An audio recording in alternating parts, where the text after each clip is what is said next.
Welcome to a first look at the Aethermancer demo.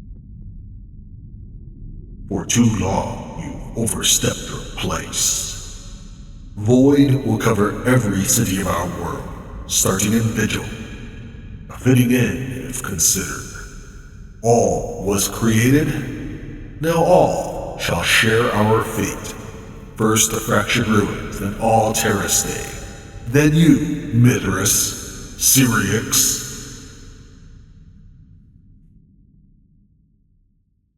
This was developed by Moray Games, which is also the team behind Monster Sanctuary. And I learned about Monster Sanctuary through Serial M Ultimate. Choose your soul-bounded monster. You can start with this monster in future runs. We can choose between Charufe, probably Charuf, Jotun, not in demo, and not in demo. See, let's show details. He is a tank with shield and age. I could see some of the terminology from Monster Sanctuary, so I'll be able to provide my experience sharing that with you.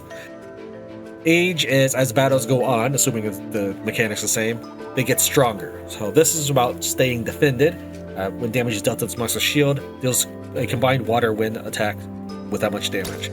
So he's about playing a defensive role and making the battles last longer, so he might be good against bosses. This dude looks like he's good about just taking enemies down quickly. We're going to go with offense. My personal suggestion, having played Monster Sanctuary, go offense, because it will reduce the time for grinding. I don't know what poise is, and I don't know what corruption is, but we'll just have to find that out as we go. We're going to go with this dude. He also looks way cooler, at least I think so. There's next to no mouse support. I'm clicking on everything. So yeah, we're just going to tuck the mouse in the corner for right now. Can I even hover?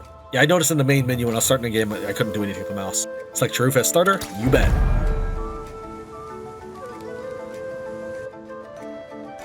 We are inside the void now.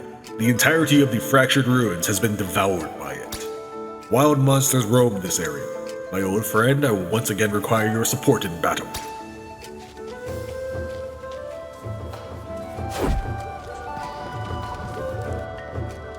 This tent appears to be rather new, which means there are people actually living in the void. They call me mad.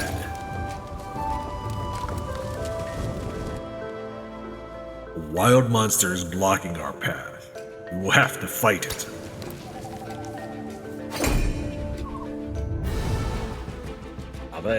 They've really improved their art game since Monster Sanctuary.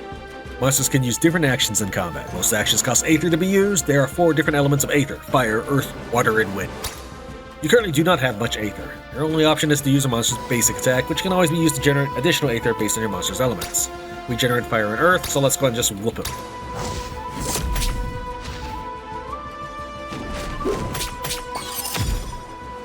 Did he start with Aether, or was his bubble trick just his basic? Every enemy has a poise weakness. The color of the diamond icon next to their health bar corresponds to the element they're weak to. Attack those enemies with enough hits of that element and they will be staggered. A staggered enemy skips his next action and all damage, I guess, is increased by 50%. Try it out. You have enough Aether now to stagger your enemy. Sure. Let's check other things though. The Purge destroys the enemy Aether, which is, I guess, this mana bar up here. Prioritizing Aether that the enemies need for their actions in this turn. Oh, that's cool that the game can kind of try to calculate or predict. Can I look at the enemy though? I want to know more about him. He has Ego Eyes. The monster can copy the last 2 enemy actions and use them once. Uncopied action purges the same amount of elements on Aether that were spent on the action. Okay. So it's not an active? I guess so. So he did bubble trick. Yeah, he started with the option to do that.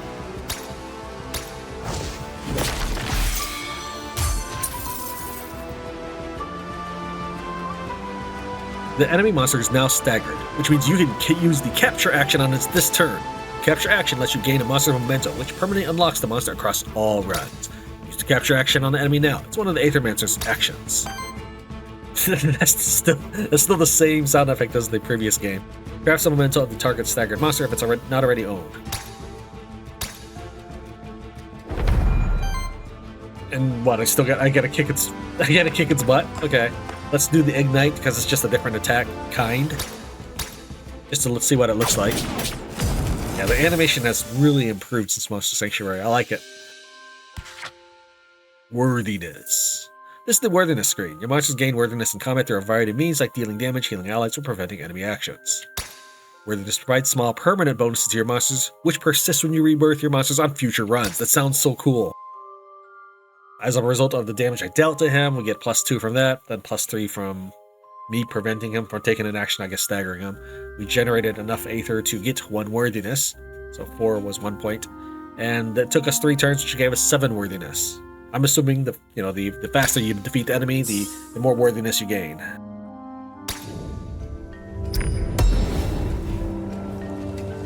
You gained a belt, common equipment. Uninterrupt 50% chance to apply power to self. Basic attacks generate 1 additional Aether.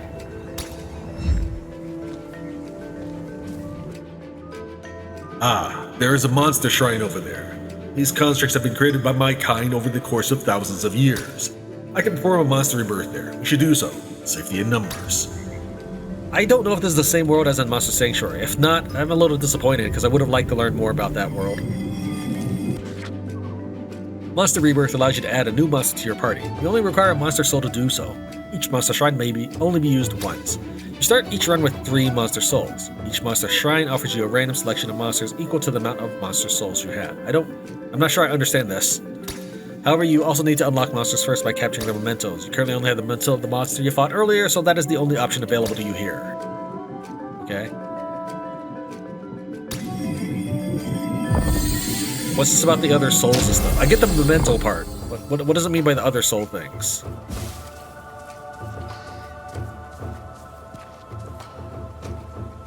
This time, let's initiate combat by performing a Void Blitz.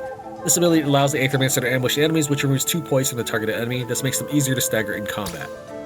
Alright, so we can break fire or green. We're going to break the green thing, because we could definitely make fire. And the other guy had a blue attack for his, not really basic, but the other thing, so. Your party is almost complete. You just need your 3rd monster now. To add a 3rd monster, you need at least 1 more memento.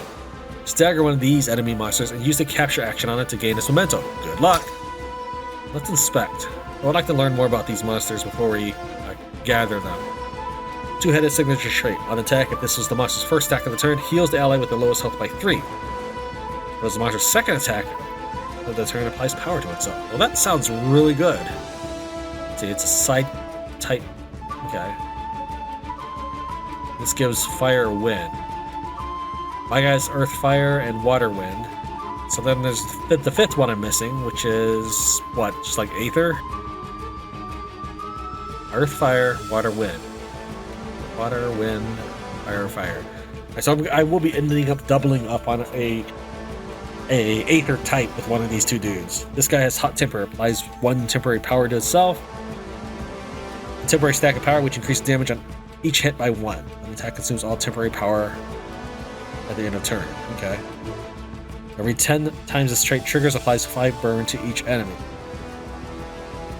So basically, he would have to get hit a lot. I get it, he's the tank. But I don't know how to make enemy choose who to hit. I assume they just get to pick who they want to attack. So we'll go with this Orthrus. Alright, I know that was a lot of talk, but I'm just using my... I'm trying to apply logic here. Generates water and wind Aether. Fire, earth, and earth. Okay. Let's just go ahead and hit this one. Oh yeah, he's got the retaliate function. It's fine. Okay, so I messed up on that. I should have just attacked the stagger one for the 50% extra damage, but I was trying to soften him up so that I could stun him later.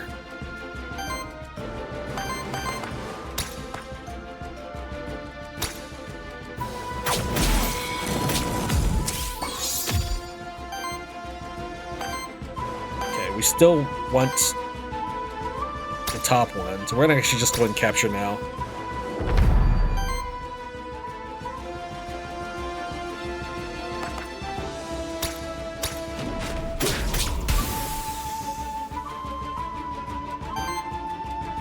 Now, I could use my last one on this guy, but I have enough fire people as it is. This guy, being a recent addition to our team, doesn't have as much worthiness.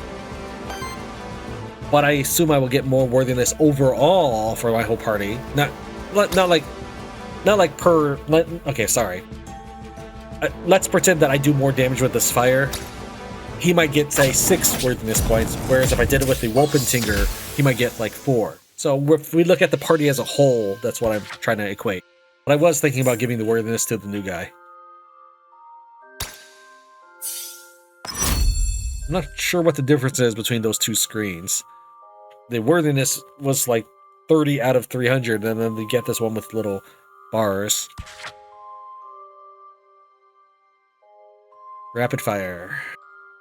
Whenever an enemy gets attacked the second time, triggers burn on them. Every 3 crits generates a wild Aether. At the start of combat and whenever an enemy is staggered, applies 1 force to itself.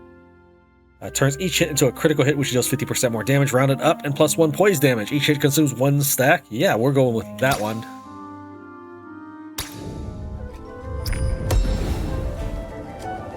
Gain a monster soul. And it said that this thing can only be used once, right? Yeah.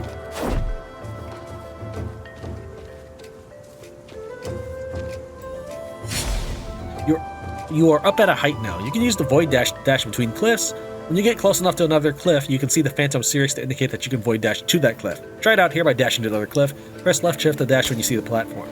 Or phantom, I mean. I was just checking down there. I saw that this purple thing existed. Okay, at least it's not yellow paint.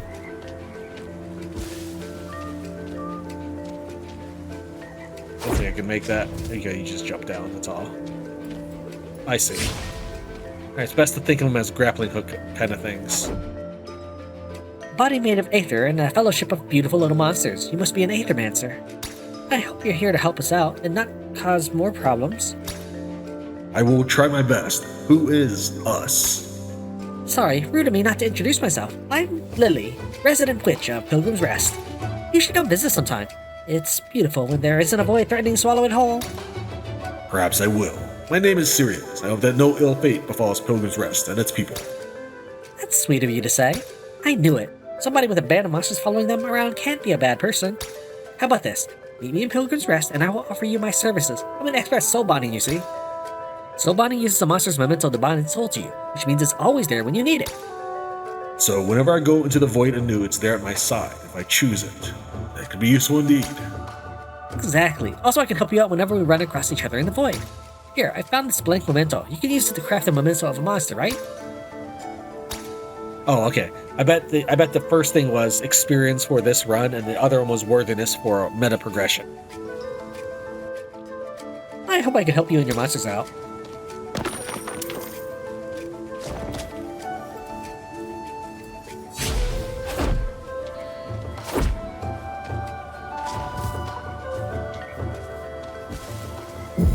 Some monsters will attempt to ambush you. When you get close to them, you can press space to use the Void Parry to counter the ambush, giving you the same advantages when you perform the Void Blitz.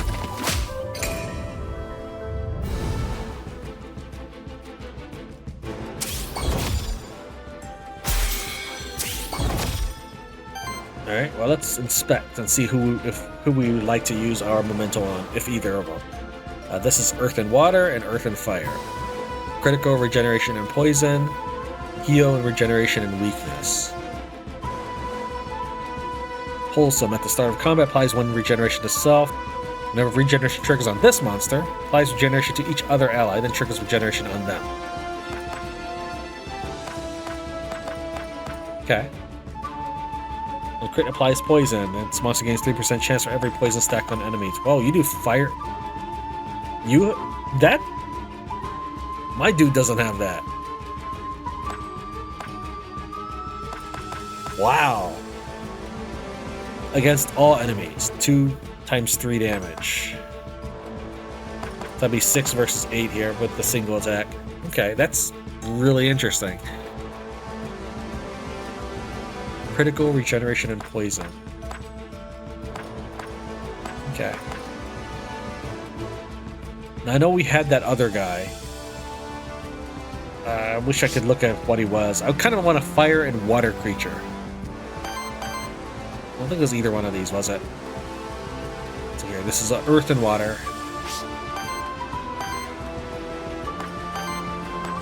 Well, really, I want to wind and earth. Wind and earth.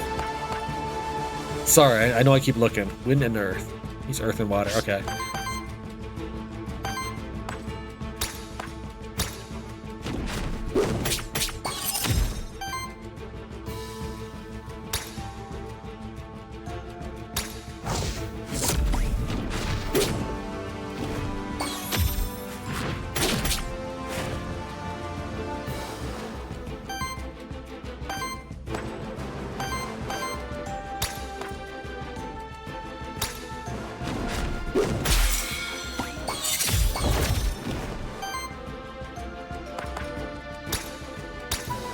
Goodbye.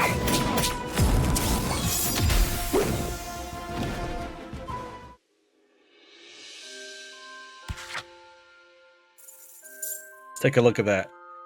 Because we did this battle in 2 turns, we got plus 10 worthiness. That's the highest gain. So I think that's the way to go. Just continue to focus on speed.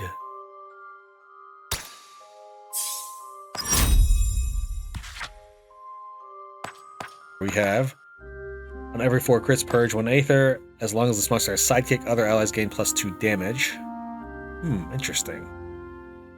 Start of combat and whenever an enemy is staggered applies 1 force. We can have another one.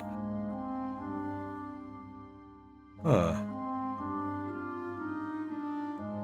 Well, crit is 50% more damage. So let's say that he did bubble trick on someone. The crit would be an extra 2 damage. Which is basically the same as leadership. But the problem with leadership is I'm going to have to constantly activate sidekick. That's the only action he'll do. So I think we'll just do this one. I feel like that's the way to go. Even though it sounds boring, I pick the same skill for both guys.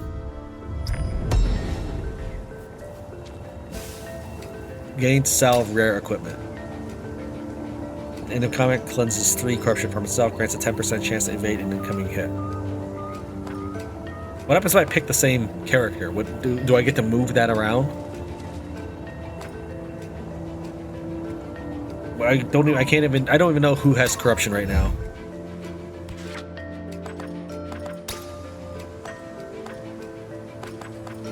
I can't.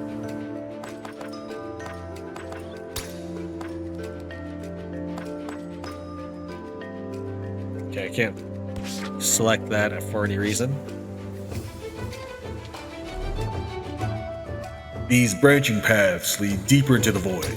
I can sense that each path will take me to a different zone, all part of the same biome, but with a different fate in store for me.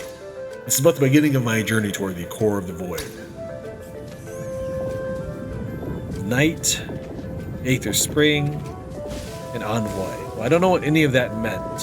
Hold on, there's something on my map. What does this mean? Okay. Well, we're going to go with this one because it has 2 words, which makes it automatically superior. No, not really, but I just needed to pick something.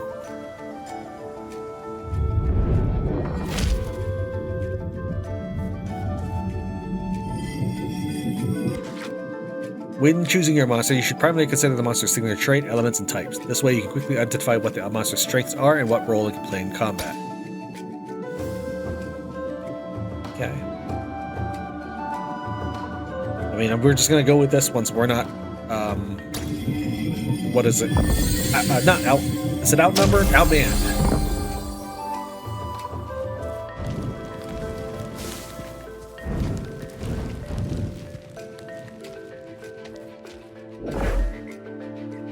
And of each combat, gain 2 extra gold. At the end of each combat, cleanses 1 corruption. I guess we'll go with that one. I'm assuming that corruption is on the left side of the screen, where I have 1 purple heart on Charuf and 3 purple hearts on Wolfensinger. You are back up at a height now. If you perform Void Blitz from a height on an enemy that is on the ground, it will lose 3 points instead of 2.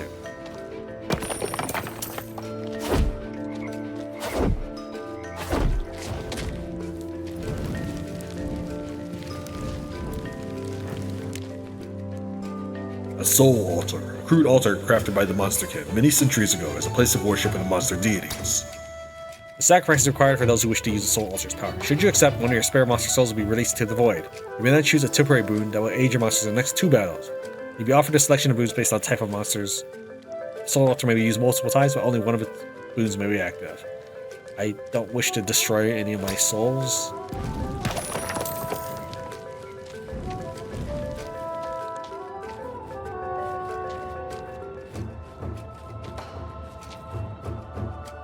This collection of statues is likely related to a local monsterkin tradition. I haven't seen anything like it anywhere else during my travels on Terrastay.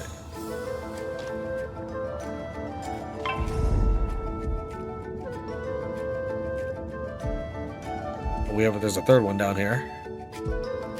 Right, we'll try to defeat them as fast as possible, so we'll pick the red one this time.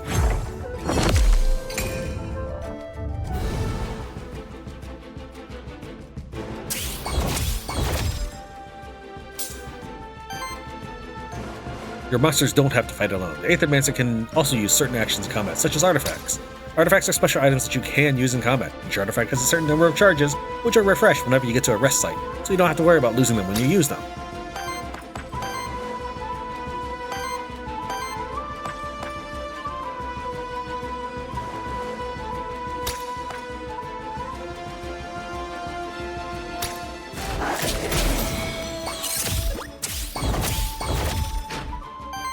Got 2 stacks of force there. We're going to get hit by a blue and a green. I would like to know how my poise is broken. Maybe I'm going to assume that this guy would get knocked out by a blue. But this guy has 2 green dots happening, so I think we're going to go for him, maybe.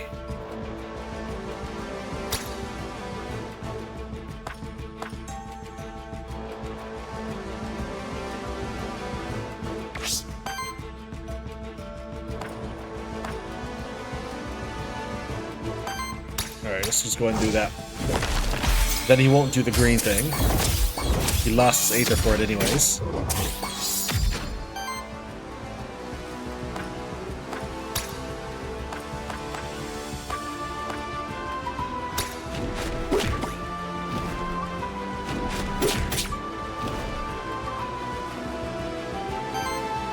Beware, at least one of your enemies is going to reset his poison this turn as part of its reset action. Apart from resetting his poise, reset actions generate 1 random Aether and trigger an additional effect based on the individual monster. Enemies use reset actions the turn after they were staggered, or when enough turns pass in combat without them getting staggered. I don't need... Well, I mean, yeah, we've seen these monsters, so I don't think I need to capture any of them.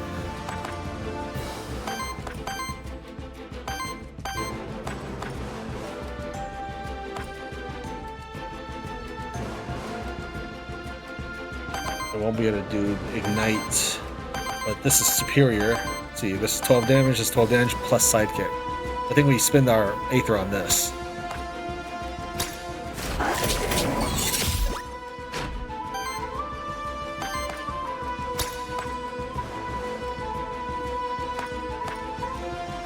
Finish him off, and Sidekick should allow me to attack a different one. It chose to attack the front one in front. That's fine.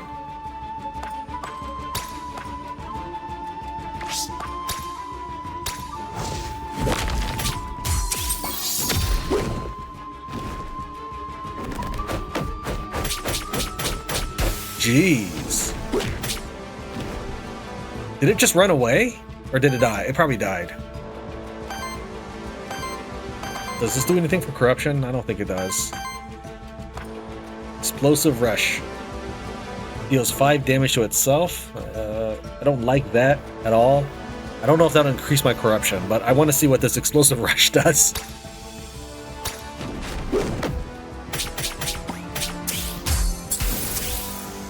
-3 corruption. Oh, that's from the item.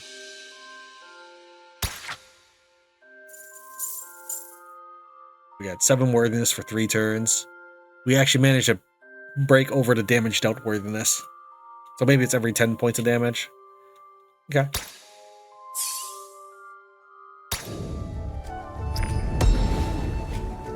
Gain Lance common equipment. Let's convert the element. The first hit of each attack into wild damage. Is that bad? It means I won't be doing whatever damage he does. We'll just try it. Boots, common equipment. It's 10% chance to evade each incoming hit.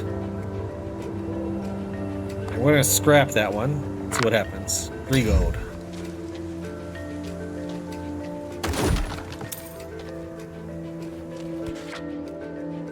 You can use the map to teleport to any points of interest you discovered in this zone. What is this exactly?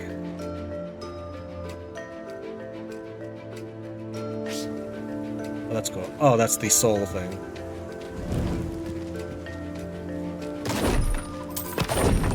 Okay, the money automatically goes to me. I don't actually have to chase it.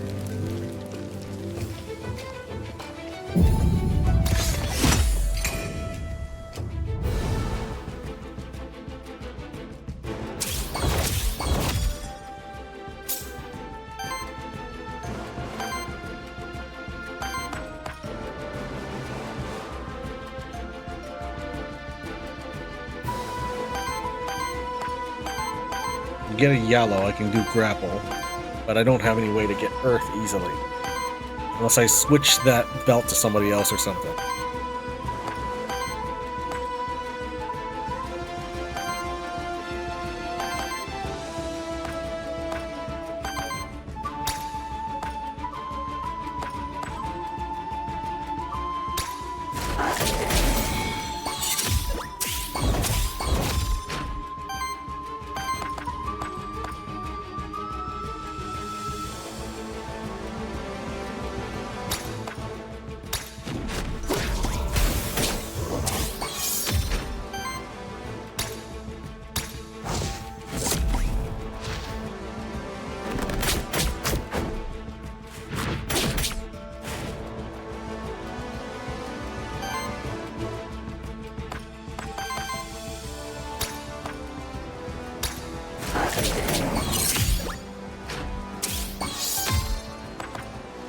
Oops, I don't have enough.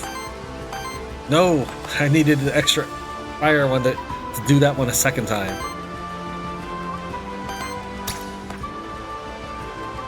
We do it this way. At least we'll rob him of Aether. Didn't stagger him though.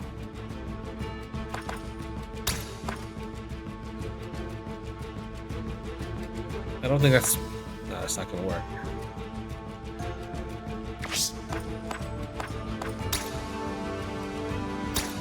Okay, I did things quite a bit incorrectly on this.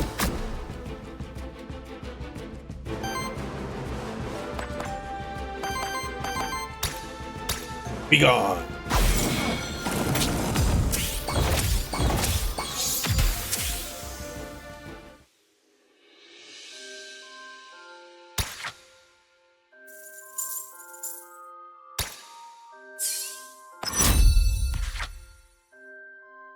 Heals all allies, so this is an action, not a pass. Okay. Critical hits purge 1 Aether.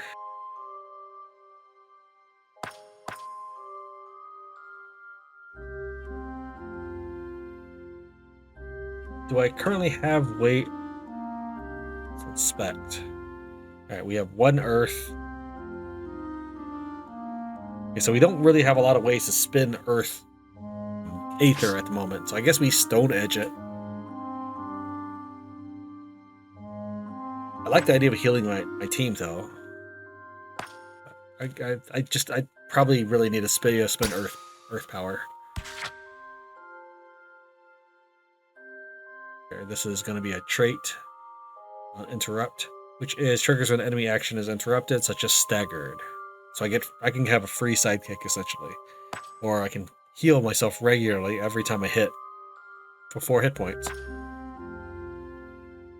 It's an aura. One of each aura trait across in your party. Auras don't stat. Whenever allies heal to full health, cleanses 2 corruption for them. So do I want auto heal or sidekick per stagger? I think we're gonna go with exploit. Auto heal sounds really powerful, but I want to be able to I want to be able to continually dominate the enemy through offense.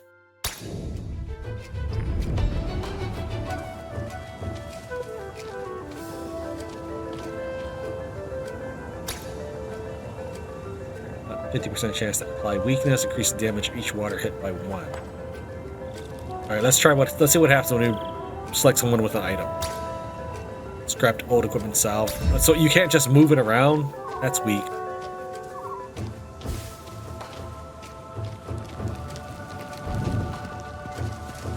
I don't know which way I'm really heading.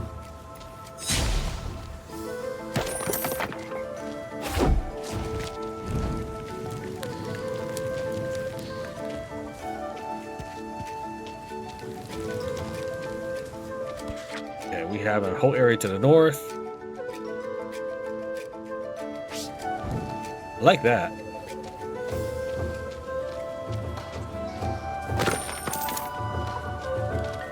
Okay, apparently that was done on this side.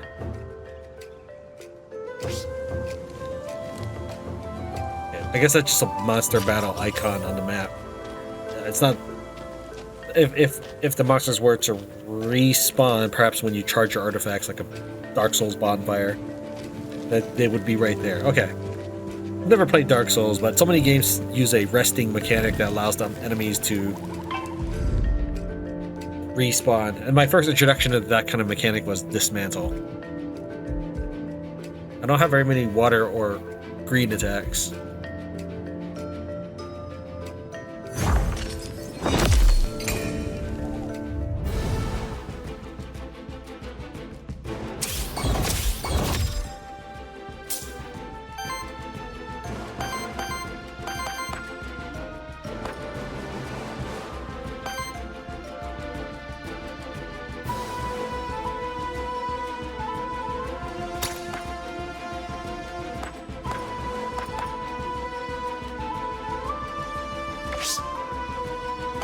We generate water and fire. Fire, earth. Yeah.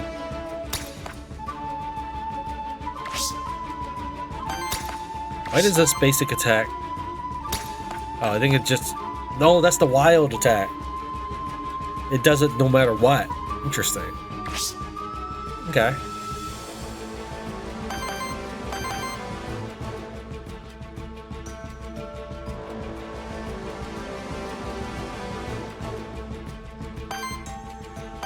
Unfortunately, I have no way to break that on this turn. I have 2 water. I can actually break this guy on this turn.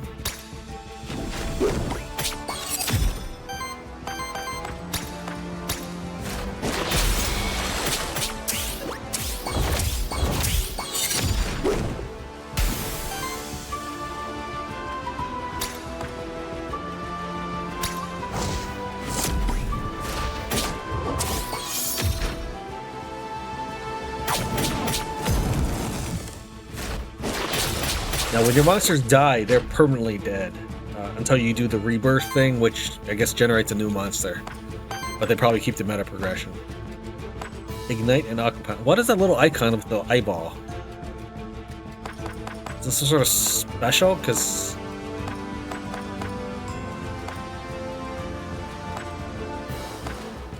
not sure. Okay.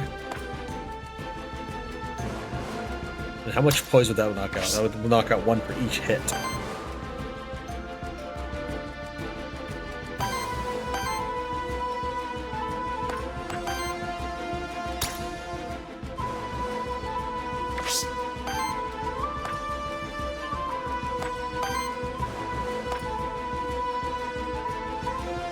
This is really good for it, but in order to break that last guy, we need to... Well, no, we can hit him with this. Now, does it apply for every attack? Looks like it does. Okay, I spin the reds. Anything negative about that? We want to hold on to the reds for the moment. Let's go ahead and do this. Regular hit.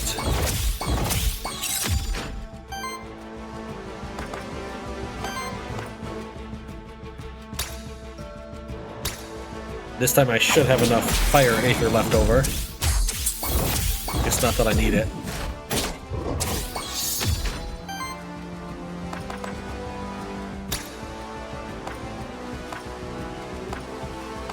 This guy has the weakness, I think, applied, so either that means that he will do less damage or that I do more damage. I'm not sure which way weakness works. I'm assuming it means he does less damage.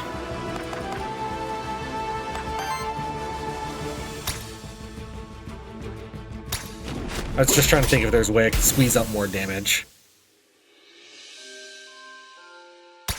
Maybe I should have had the Orthus bite to heal, but I don't know if he reduces corruption or just adds just health. Choose an action. Free action. Each monster can only use one free action per turn. Well, I think we go with that one. This is really cool, 10 damage per everybody, but the free action just sounds way too powerful.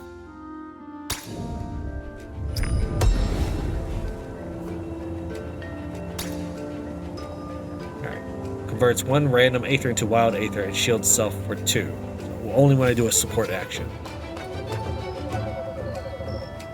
Wild damage just sounds pretty good, though. On single target, 50% chance to apply weakness and extra 1 water damage. Well, this is already doing that. Increased damage of each water. Well, I'm assuming that's the same thing. Increased damage of each water hit by 1 is the same thing as water damage plus 1, maybe? He doesn't. I don't think he has an earth.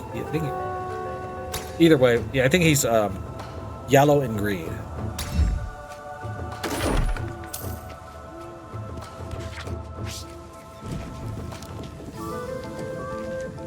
You have found the end of this zone. You might want to use the map to check to see if there are any undiscovered spots left in this zone. You can also use the map to teleport to any points of interest you discovered in the zone. You can open the map from the pause menu or by pressing N.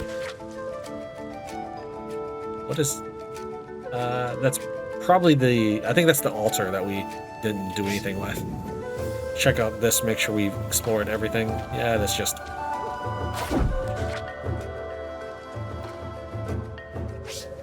I really like this teleportation thing. That's nice. Next zone Witch, next zone Cook, or Knight. I mean, Knight was one of the ones in the first area, so let's try the Knight to see if we can milk out more zones.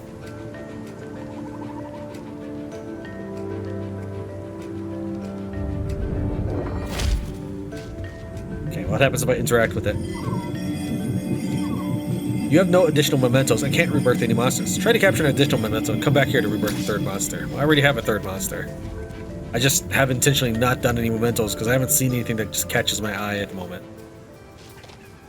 Okay, this dude catches my eye. I want one of them.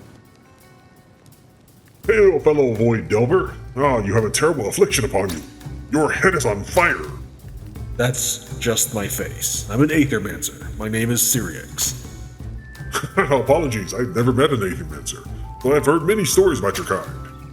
I hope nothing that paints us as too villainous. Villains? Nay, you are the heroes, guiding monsters towards worthiness, helping out across Terra Stay. That is certainly the idea. In practice, however, our history looks a bit different. Don't worry about ancient history. When I think about it though, history is what made me come here in the first place. The history of the fractured ruins, just like every true monsterkin, it has always been my dream to be here. To walk the pilgrimage path, pass through ancient gates, see the beauty of the city itself. You know, I believe the monster deities are still here. They only show themselves to the most courageous and worthy of monsterkin. That's what it said in the stories my mother read to me. Sadly, most of the monsterkin I met in Pilgrim's Rest don't believe me, but I don't care. I will keep venturing into the void until the monster deities themselves recognize me as the monsterkin true and noble. Besides, as fellow void delvers, I'm sure we can help each other out. I like to collect equipment, you see. Sometimes I'm even able to upgrade them. Let me show you what I can do for you. So Tiberian is having trouble holding a variety of trinkets in his hands. Look at all this epic equipment, Syrinx. Hey, you want to trade some equipment maybe? I promise you mine are amazing. Trade equipment? The new equipment will be equipped to the same monster.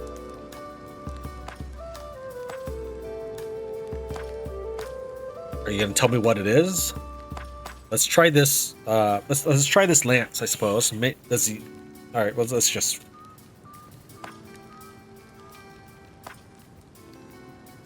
I mean, that's so good, though.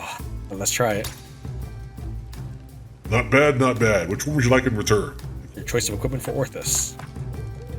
Base attack to generate 1 additional Wind Aether. At the start, it applies 1 force to self. Converts the first Aether generated by this monster each turn into Wild Aether. Wild Aether is used to pay for actions as a substitute for any other element. Oh, that's what the 5th icon is for. Okay. Aura, all allies gain plus 10% chance, crit chance, and plus 10% evasion. Basic attacks generate 1 additional fire and earth aether. Wow, I really want to be able to rotate things out and give this aura item, this basic attacks thing to my first guy.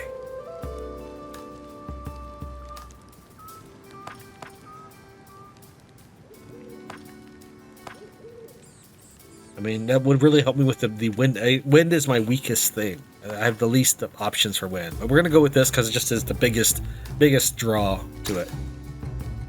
Happy to do business with you. Traded Lance Common for a Banner Epic. I mean, I don't know how he stays in business, but yeah, sure. Persevere, fellow Void Delver. Each step you take brings you closer to the completion of your quest.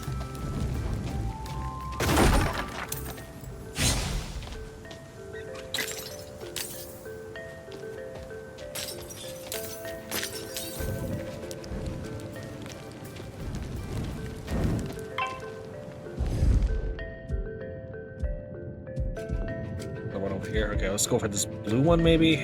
Yeah, blue one.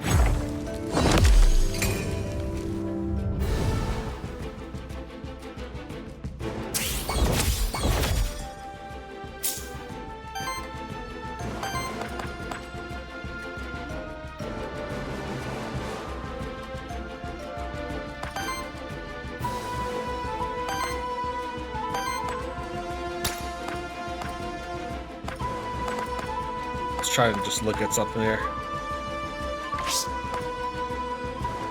Water, fire, fire, earth. Get so much aether out of that. And then if I did that, we could just aqua pounce them.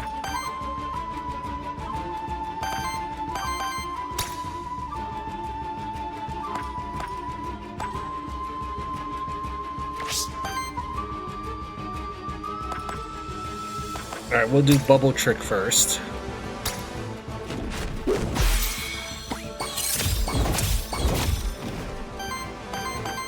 Then we'll Basic Attack. Getting so much Aether out of that. Stone Edge this dude. Managed to kill him pretty quick.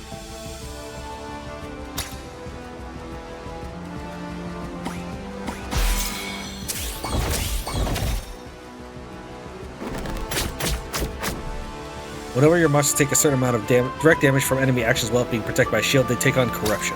Corruption lowers their starting health in each following combat. Try to avoid Corruption if possible. I mean, I think I did pretty well. I stunned 2 of them.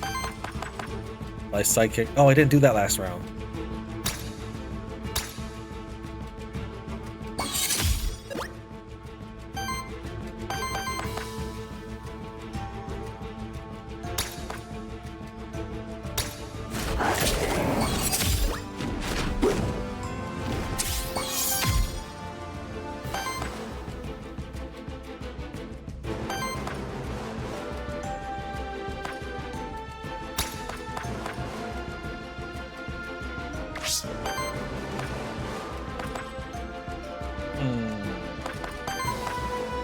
Purges 1 enemy Aether.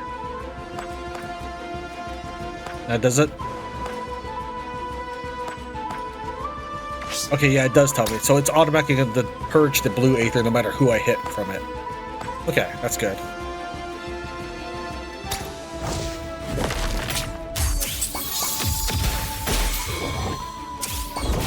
And he's staggered anyway.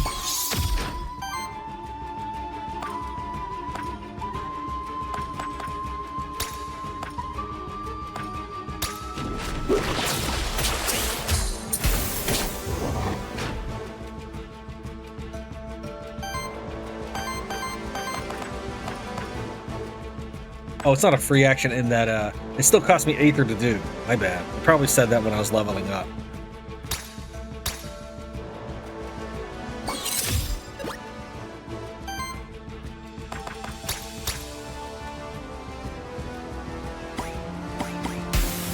Oh, I thought I was going to sidekick and do all sorts of extra combo on his dying body.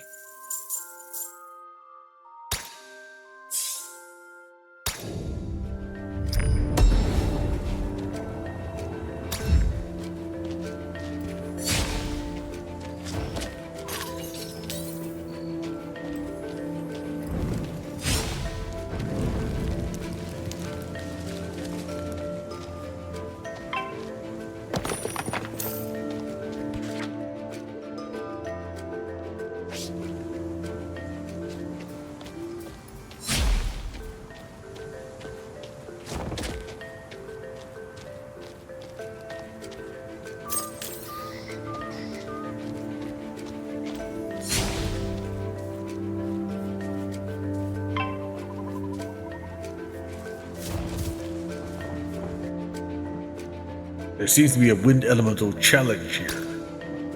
You may send in one of the wind monsters in your party to take on the wind elemental challenge. They have 50% chance to succeed, and they may retry until they succeed the challenge. On success, you gain 1 XP and 100 worthiness. On failure, you get 3 corruption. Let's try it. Whooper Tigger attempts to brace the challenge. They failed and took 3 corruption. Yeah, that's true. Let's try again. Successfully passed the challenge. Take in your rewards.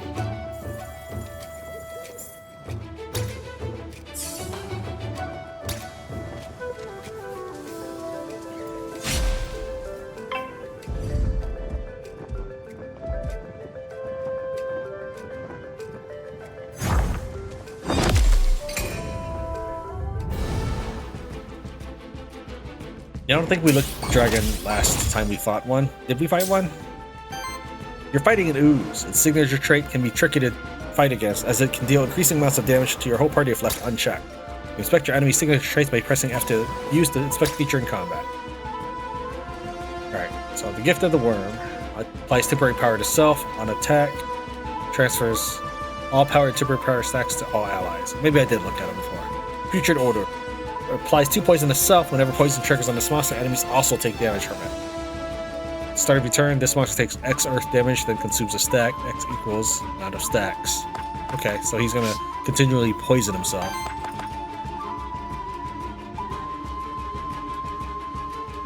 That won't stop me from doing anything, so we'll go ahead and do that.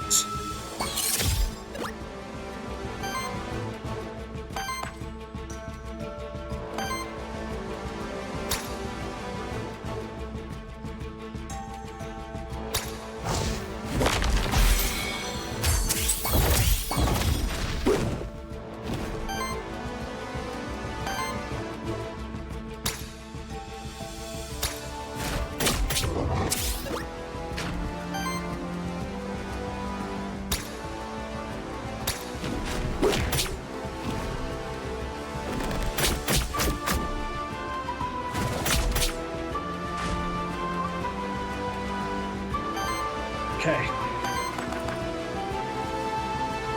So that'll cost me, I won't be able to do my fire attacks. Do I need to fire on anybody? Not yet, because we will be attacking the cockatrice last, or whatever it's called. Basilisk? One of those kind of things. Let's see here. So I think we just go ahead and grapple him. Wait. Let's go ahead and capture this one, since the game gave me a special message about him.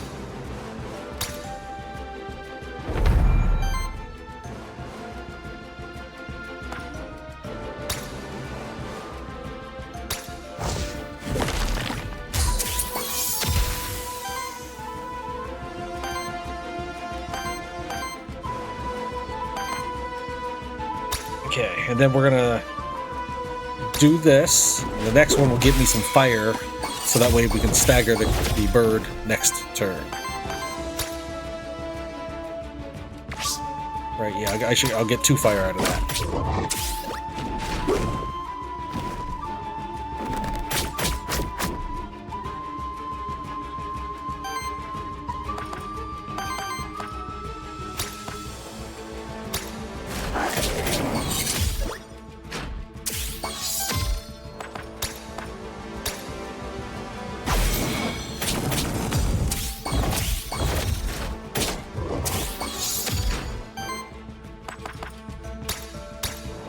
Should have done this earlier. I'm still got to get in the swing of things here.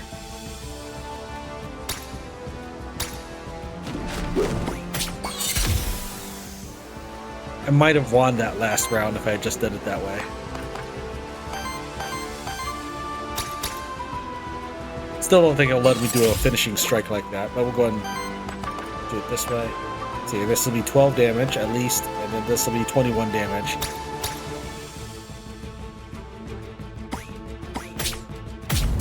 Seems a little lackluster, that super attack there.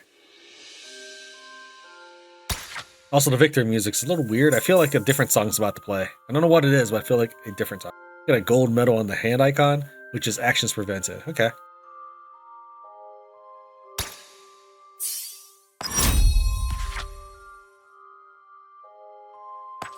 See, for 1 blue, I can heal somebody who has a free action. I guess we'll go with that one. It'll give me something to spin my blues on.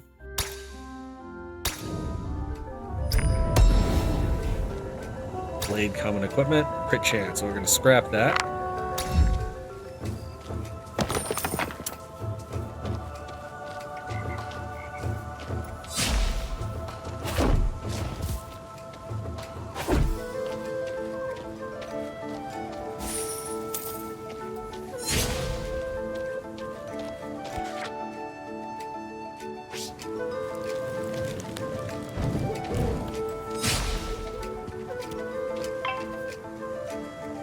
Let me think here. Do we want to try running fast?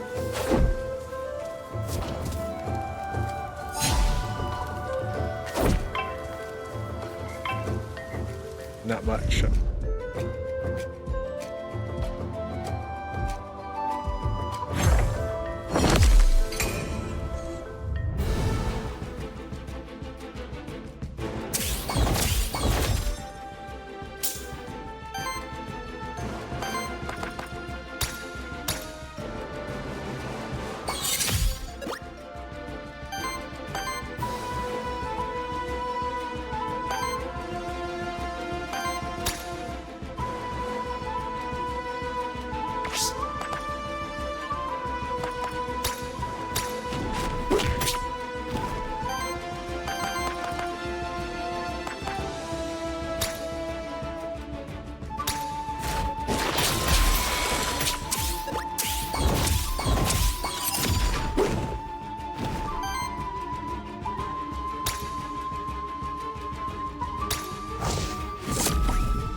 One down.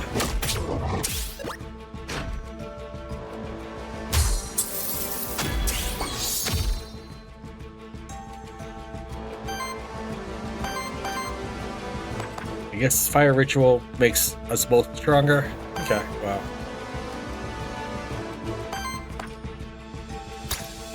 Won't be able to break any of either of their abilities on that.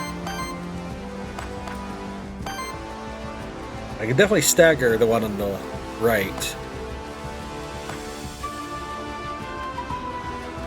I do that, I won't be able to do wind kick, but I can't stagger the wolf anyways.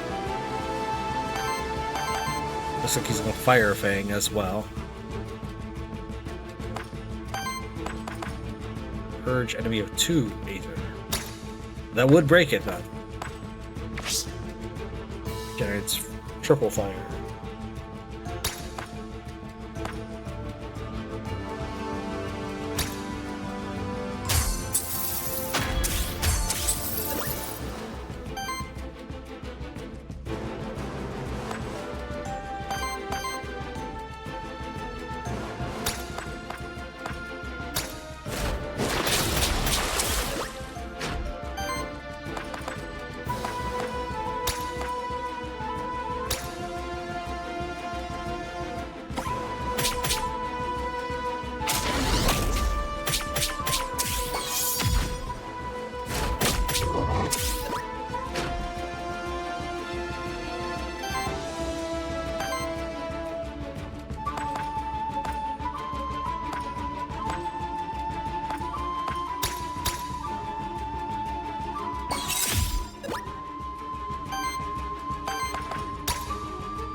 One enemy Aether was not enough to stop him.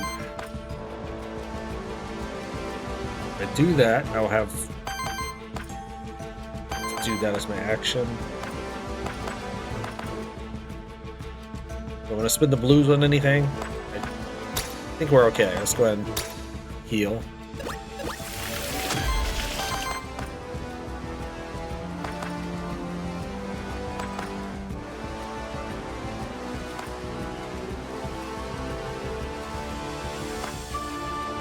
Do I need the sidekick more than I need to do an attack?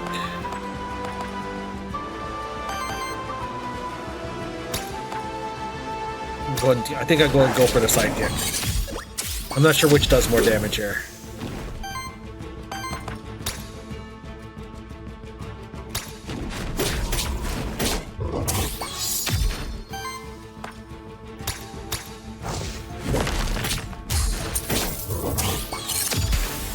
That was probably the right move on that one. For 7 damage.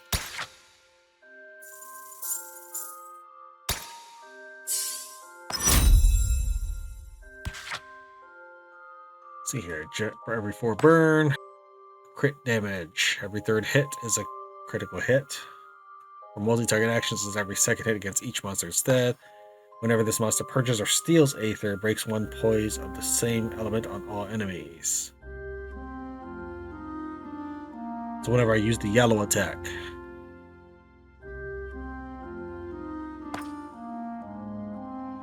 The 3rd hit of an action. Grapple is a 2-hit action. I'm assuming the number on the left is how many times you do it. So this will make Stone Edge crit and then crit again. Is it Stone Edge? I'm trying to remember how many times it hits. But if the first number on the left is how many times it hits, then the 1st and the 3rd will always be a crit with that ability, which is 50% more damage, and plus an extra 2 for crit damage. Let me think here. But we are currently stacking things that break poise. When that happens, I get more power. I want both.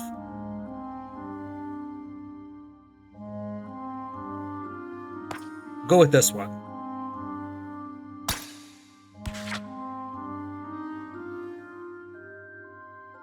Three wild damage hit triggers up to once per action. This monster's sidekick attack is always critical. I think we're gonna get critical hybridization first.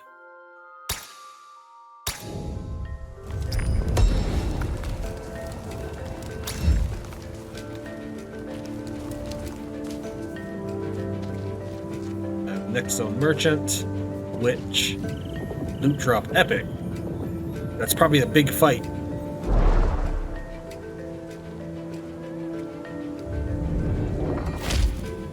As you may have noticed, corruption is a constant danger that diminishes your monster's survivability throughout a run. There are only a few ways of cleansing corruption, and they only cleanse a limited amount of it at a time. Successfully dealing with corruption by preventing and playing around it is one of your main challenges as an Aethermancer. Can I swap people out or anything? What happens if I try to add him to my team? Does it replace one of my guys? I don't know what's gonna happen. Choose must replace. I don't want to replace. Okay, good. I get to cancel that.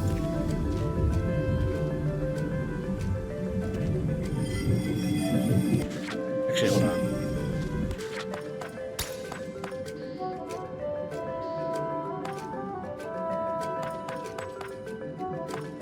I'm not really dealing with poison, so I think we just keep going as we are. Oh, come on. Epic gold.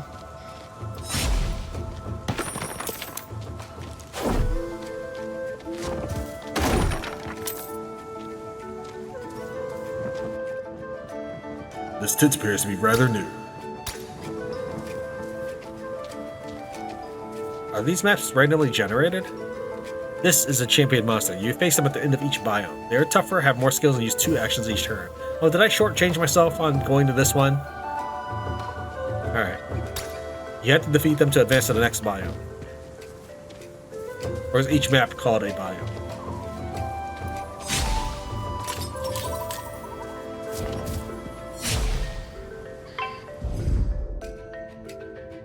Okay, here goes.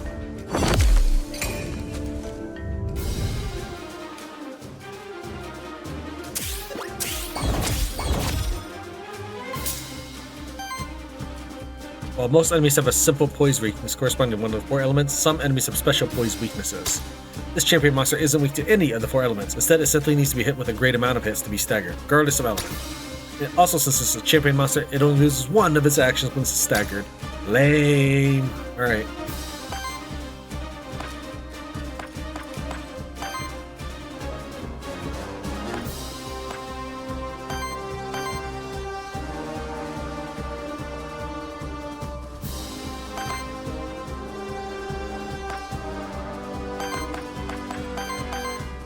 We'll start with this one.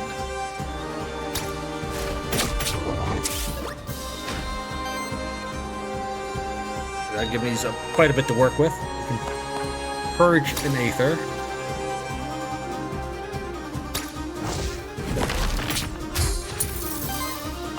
Try to slow him down.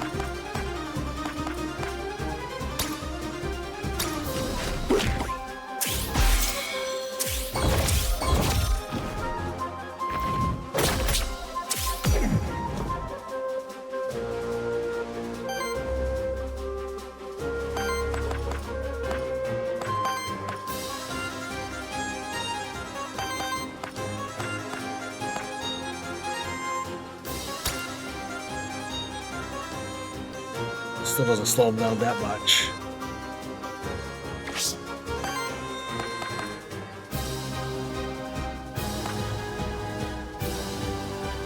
Yeah, this will keep me from doing this action, but that's about it.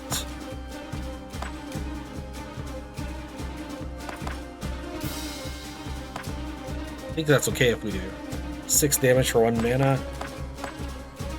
12 damage. 6 damage plus sidekick. Okay, I think that's what we do.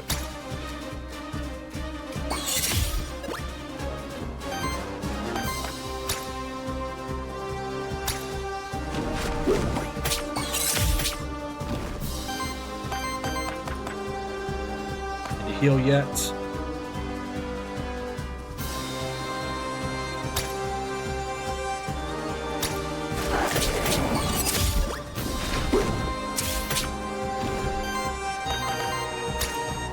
Can I capture this dude? Yes, we can.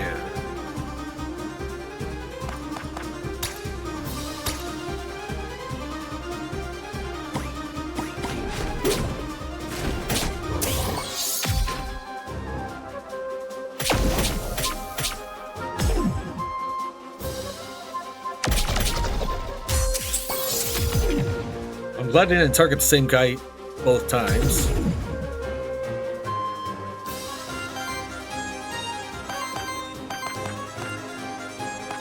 What does this stuff mean? Does it just mean like it's changed per the battle? So we need to hit him several times. Can't do that yet or at all right now.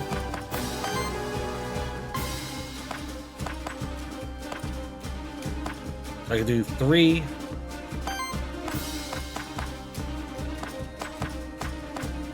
Another.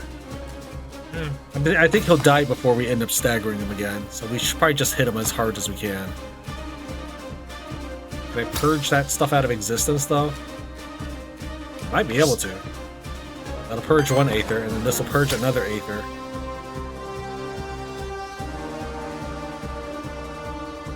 We can try, see what happens. Oh, I meant I should have free action. Or maybe not. No, I shouldn't have. That was fine.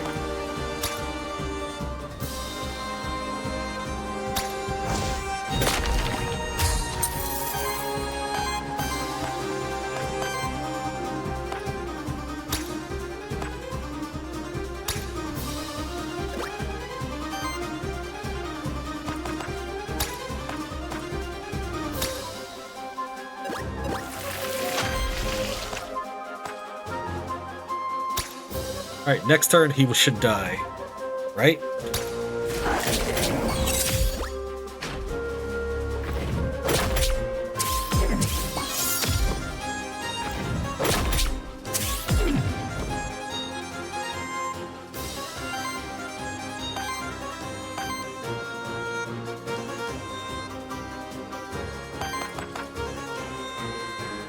That'll keep me from doing my reds. I can still do the yellow.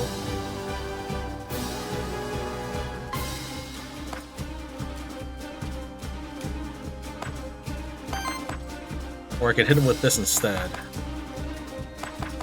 Let's do that. Let's hit him with this. Then we'll hit him with this, and that should just knock him out, right? Oh, that didn't give me enough earth. Why not? Oh, it priced 3 earth, not 2 earth. I was looking at this. It looks like 2 dots here, but maybe that just means that I don't have the third one filled. Okay, that bottom. Okay, it's a little hard to see on that. It's with the little fern right there. Okay. For some reason, I thought it was just 2. In that case, I would have done something slightly different.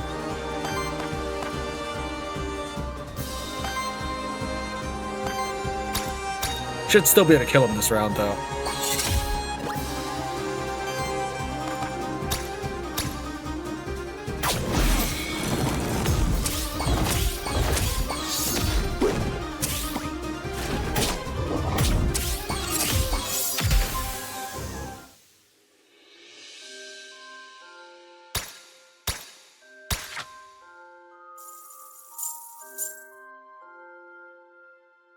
Let's see here. We got boss bonus plus 30 worthiness. Okay. And we did it in 4 turns, so it's only worth 4 worthiness. Lame.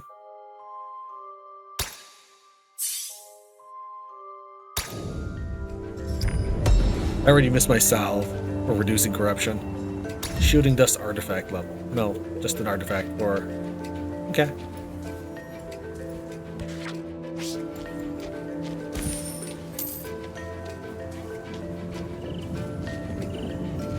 No others are open?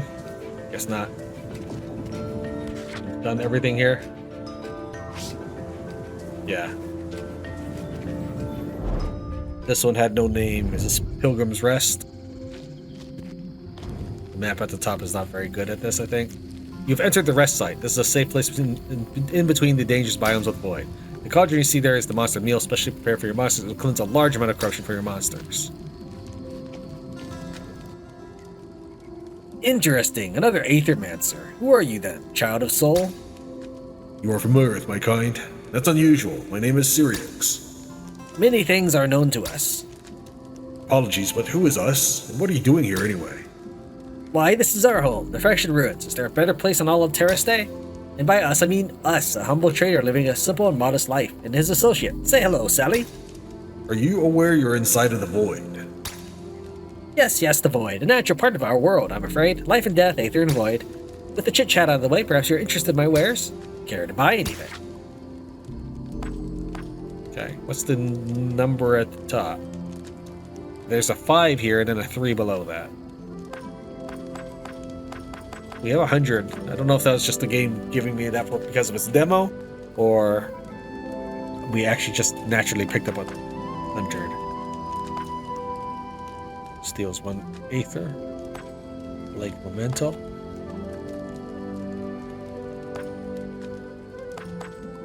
Okay, well, I mean, it is a demo, and chances are we're not going to get many opportunities to spend this gold, so let's go ahead and just get the bonus XP. We'll split. It's not letting me pick. You just... Is that everybody? Oh, random monster, that's why. Okay. There's 2 times 2, and an enemy steals 1 Aether. Let's go ahead and just buy one of these as well, since we have 5 artifact slots.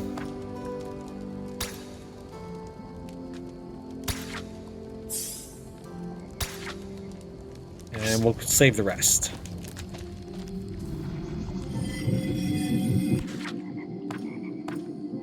Put in a warden, actually. That would be kind of cool. Tank, weakness, and purge. I should have bought the experience after I got this guy. For every 5 Aether purge, Aether stolen or weakness applied by the party applies power to self. That's fine. I don't think we're gonna move out our dude because he's gonna be a low level, so we're just gonna keep moving. Nice. Very nice.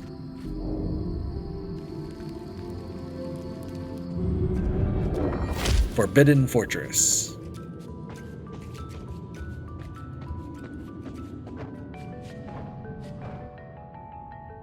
Well, what do we have here? Another one of those ghastly void creatures. I'm an Aethermancer, actually. I mean you no harm. An Aethermancer? Kind doesn't come around Pilgrim's Rest often, do they? Or at least they don't show up at my restaurant anyhow. That would make sense. Our kind doesn't eat or drink. How ghastly. Well, I suppose we won't have much to talk about then. Good day, sir. Unless those monsters of yours happen to have a better appetite than you do. Certainly. What do you have in mind, chef? Oh, you can call me Mirren. My dishes will bring the best out of your monsters, I just know it. If they can stomach it, that is. I never hold back on my spices, you see. I see. You make my monster stronger, but at a price. Seems risky. Risky? Risk's the most important spice of life. Ha! Mirren presents a glowing object to you wrapped in thin paper. Look what I made. What do you mean it's a bread roll? This is one of my void-enriched recipes. Sure, your monster will take on a bit of corruption, but also get stronger, and that's that. Do you take the bread roll? I guess we'll just give this the Charoof. Get a new perk. At the start of your turn, shield self for 2. Interesting, very good. Reduce damage each incoming hit, increase damage for each hit.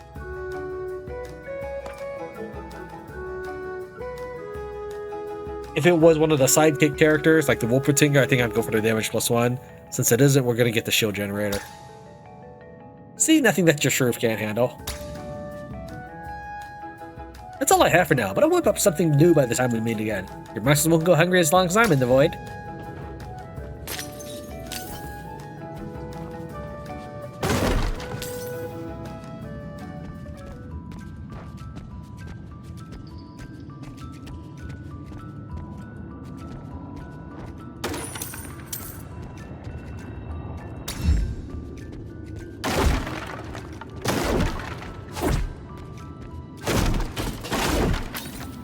Only the sparklies seem to have any loot. Kind of reminds me of Alchemist's Castle.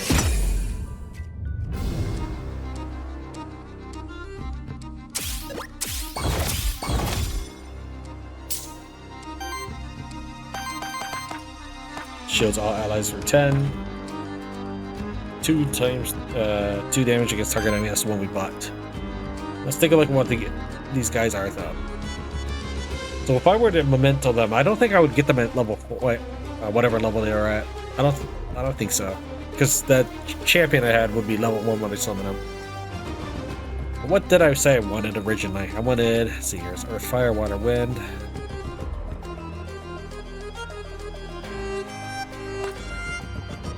I think I wanted a water, maybe a fire at this point. Water, fire. None of these guys are water, fire, but we can take a look at their abilities nonetheless. Shambler. This monster can copy its last action and use it once.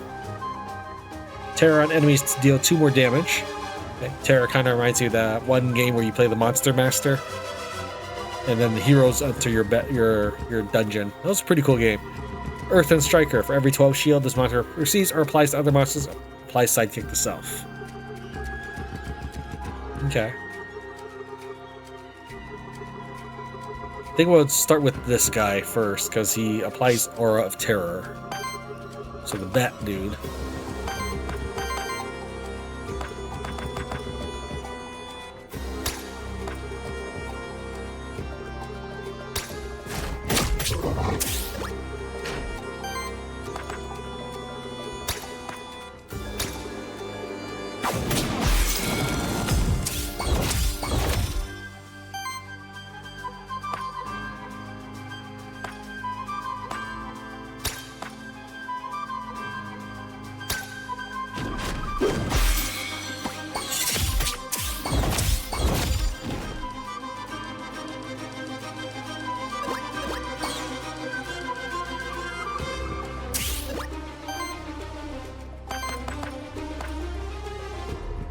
Shield self triggers a wind attack against the enemy.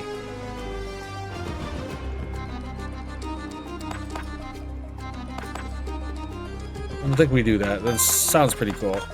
I'm not sure what these abilities, how he gets other stuff.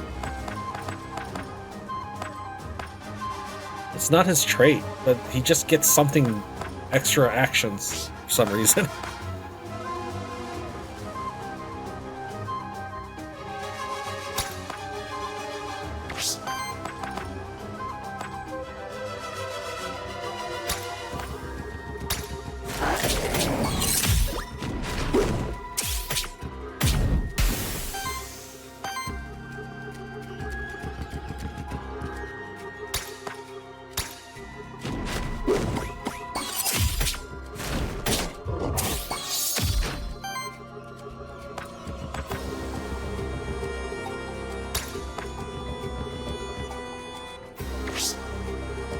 He's gonna attack, right? Is that what that means? Is he'll attack this turn and then he'll do the green? If that's the case, I want to kill him now.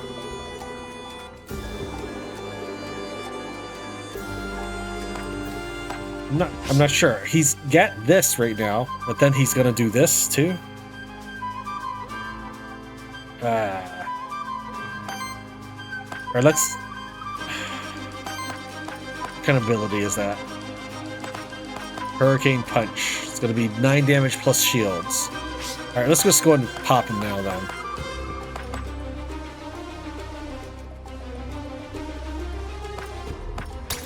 This should be enough to kill him. I'm assuming that the sidekick, I was counting on that to do the extra damage necessary for it. I didn't really want you to hit him and get retaliated though.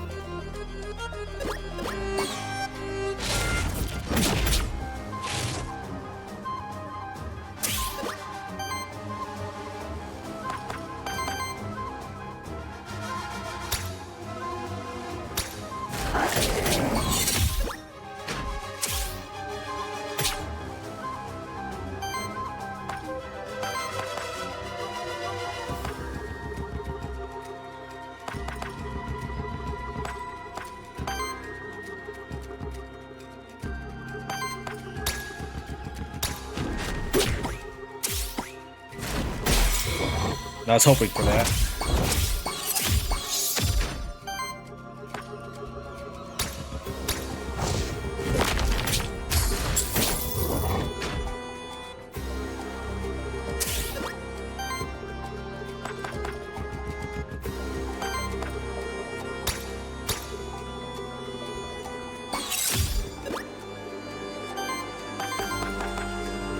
I don't think this does anything for corruption. Let's watch the purple. It didn't change much or anything on that. But you know what? It does add worthiness for the heal, so.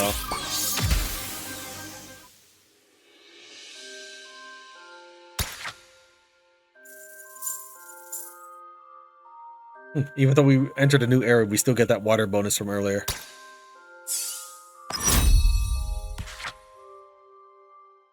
For every 100 healing on your allies. I don't think I healed that much. I heal like 10. Heal the ally with the lowest. Other allies gain +2 damage. We're gonna go with this one.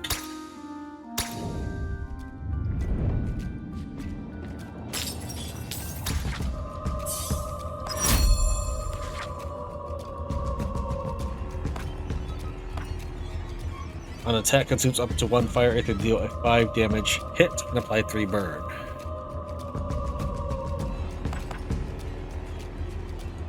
Then we go with this. Since that was the one I was looking at earlier.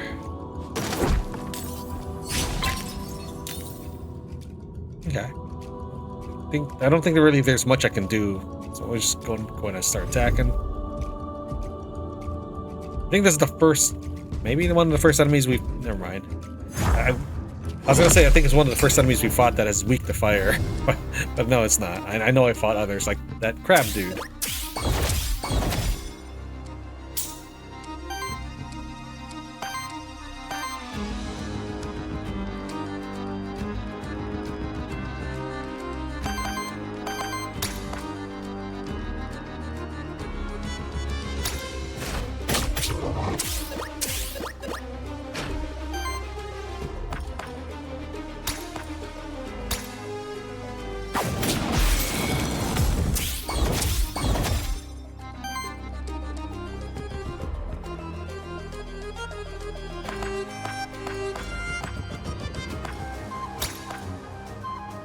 This won't put out the fire, will it?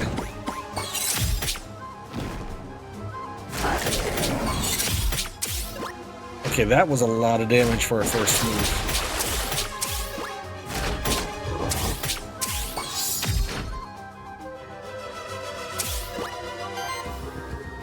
Let's go and heal right away.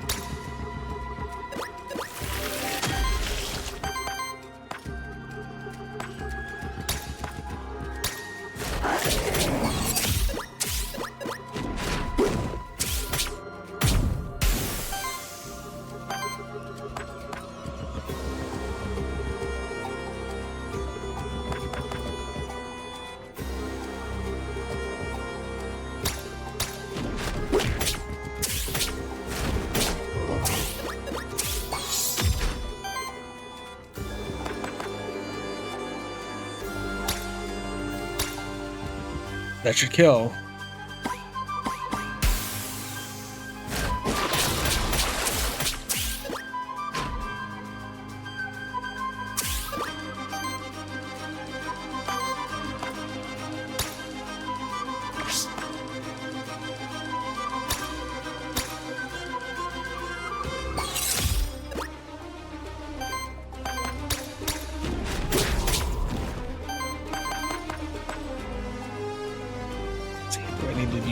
boost for anything. I think we're alright. We'll heal just in case I don't finish him off this round.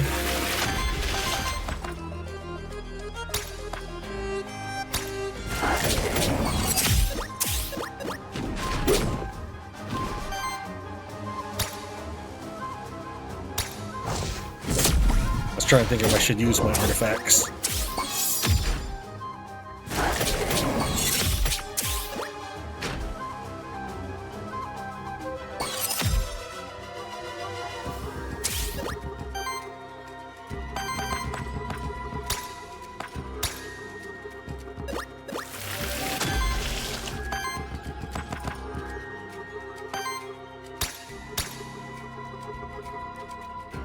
Be gone.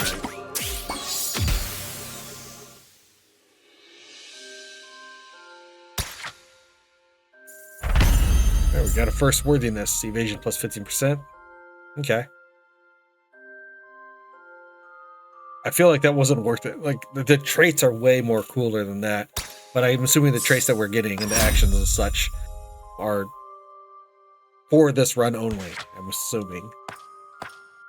Gains 1 random Aether. Every 3rd hit is a critical. What are your hits like?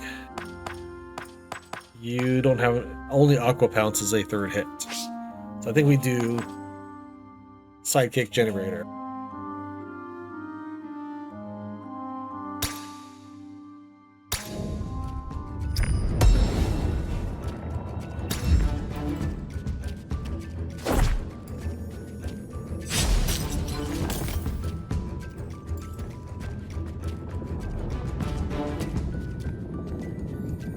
Random NPC, Aether Spring, Merchant.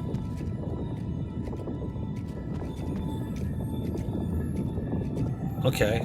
I don't want to go to the Merchant to spend gold. And random NPC, I mean, if it's the food one, that's good.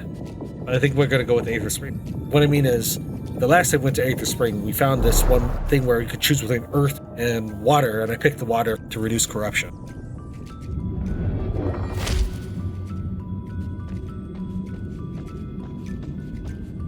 So maybe Aether Spring will always do that.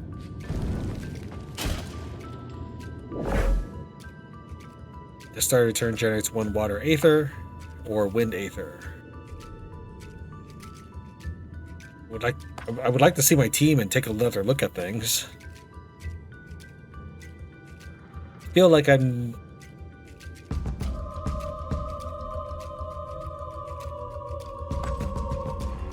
I feel like I use water more, but I feel like anytime I want to use wind, I don't have it.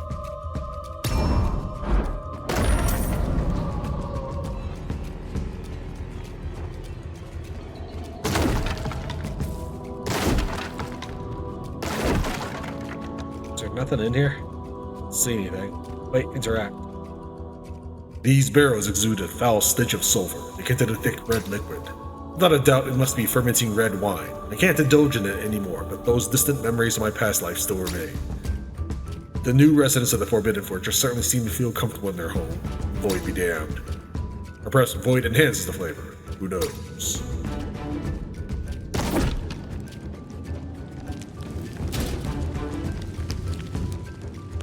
A portrait of a shark with a magnificent beard.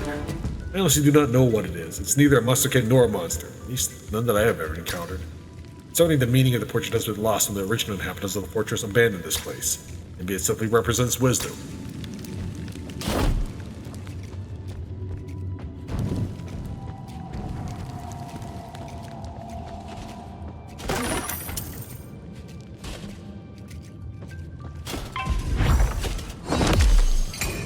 I was smashing spacebar to attack. So I just ended up picking one at random. I want to see something. Is the number of poise what level they are?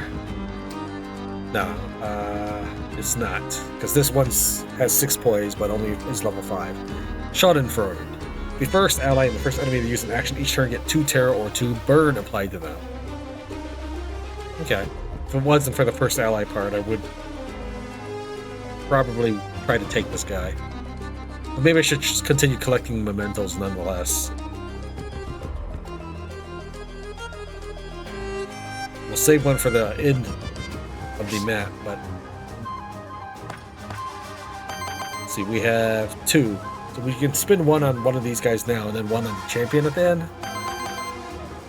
We're going to wait to see if there's anything else that appears. If I picked one of these, it'll probably be the tank.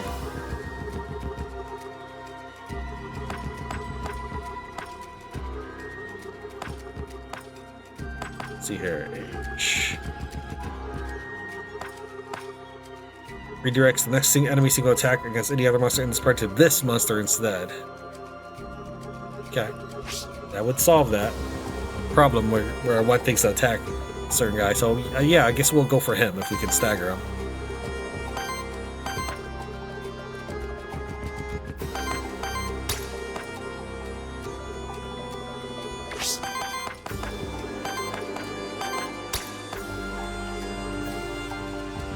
We'll start with him then.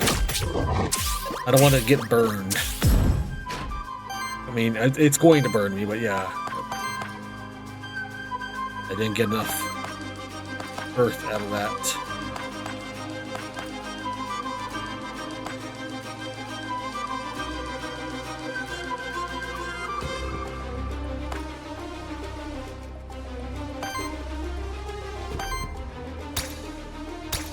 I want to do the other one, but not enough fire, so we'll go with this.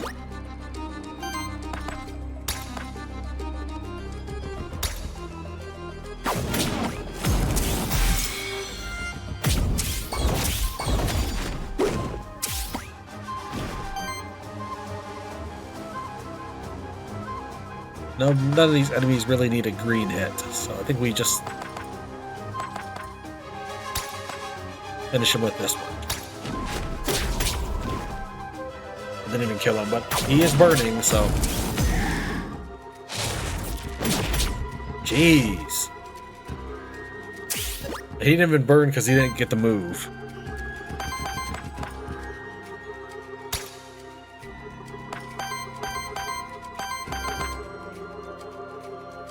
When this monster uses an action or gets interrupted, it deals fire damage. So it'll be after he does his attack.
We'll start with him, so that way he takes the burn, because I'm burning a little bit too much.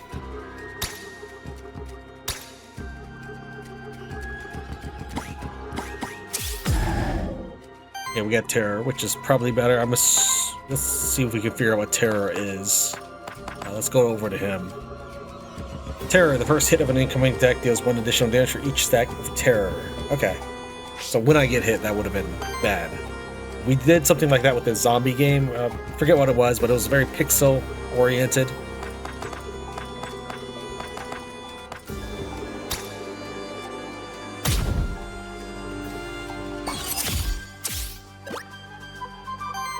Will he burn again after the free action? I guess probably, yeah. I wonder if that also added corruption. Well, let's watch this one.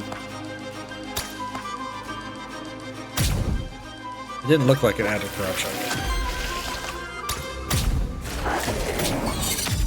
Well, yeah, I want to watch out for free actions when I'm burning then. That was a much tougher fight than the others.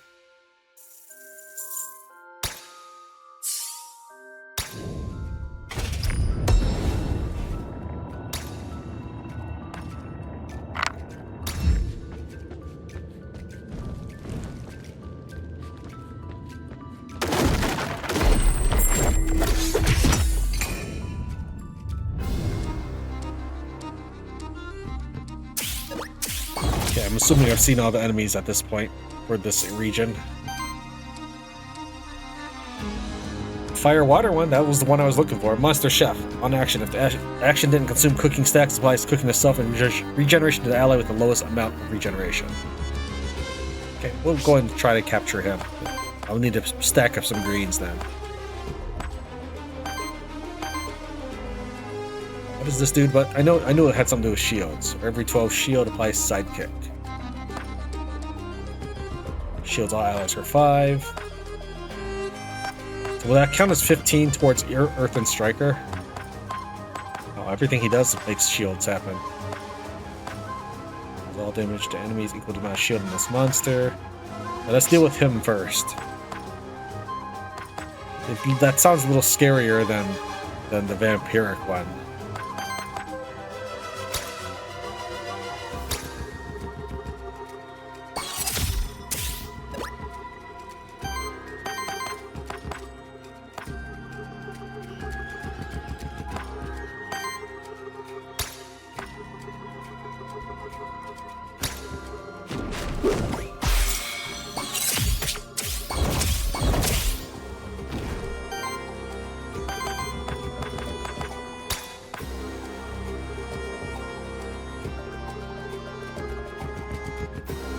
Let me think here.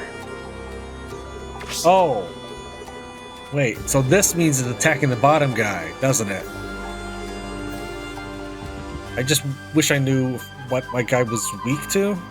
Maybe he's always weak to the opposite two elements. I can't remember what fighting enemy Orthos was like. Okay. But he's gonna hit the bottom guy. I see. I bet that's what that means. And this blue means it's going to target all of his allies. Okay. If he's going to hit the bottom guy, I'm not too worried about it.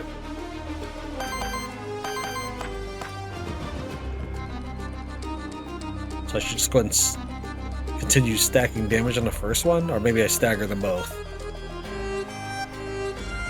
No, stagger next turn when he... Well, no, that's not a basic attack.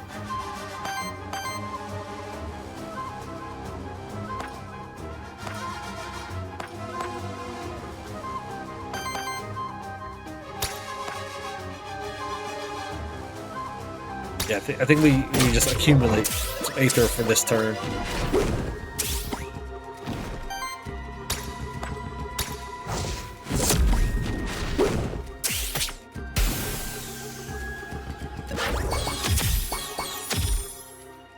Regeneration and Vampire won't do anything good for them since they're already at max health. Alright, so he's gonna attack the bottom guy now, so I definitely need to heal up. Applies regeneration to all allies. Whoa. So this just copies people's abilities? Is that what that means? Eagle-eyed. Oh, that's why. I don't know why I didn't look at his signature trait. I think I opened it up to look at a signature trait, but then I got distracted by the actions. Okay, that explains so much. This monster can copy the last two enemy actions and use them once. On copied action, purge the same amount of elements on Aether as were spent on the action. So I would purge him of his red. He could still use his ability.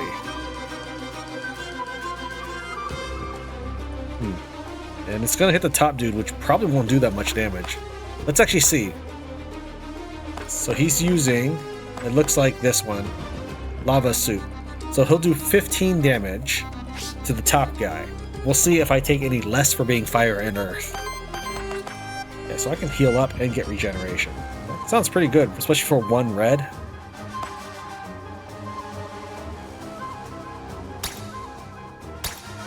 I still need to stagger him. So I might just have to hit him with the green for now instead.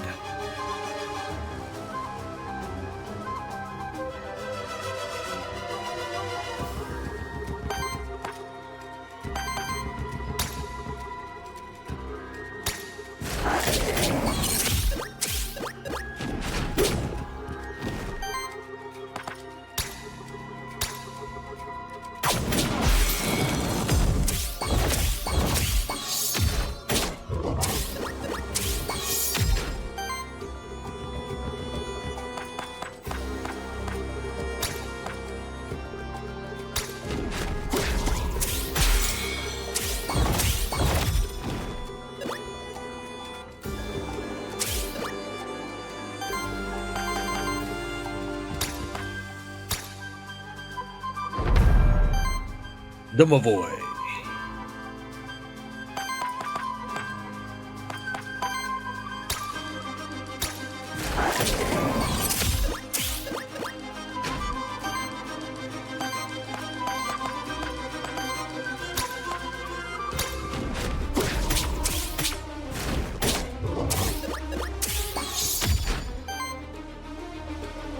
What exactly is that he's doing? He's doing it to himself, so I'm not really worried too much. Looks like Snowmark. Heals target ally, shields, supplies a redirect. Okay, well, we're gonna kill the top dude.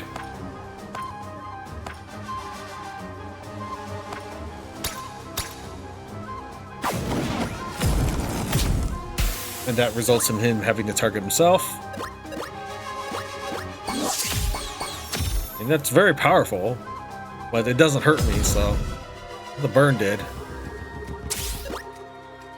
Is there a way to see that that would have happened? I'm not sure.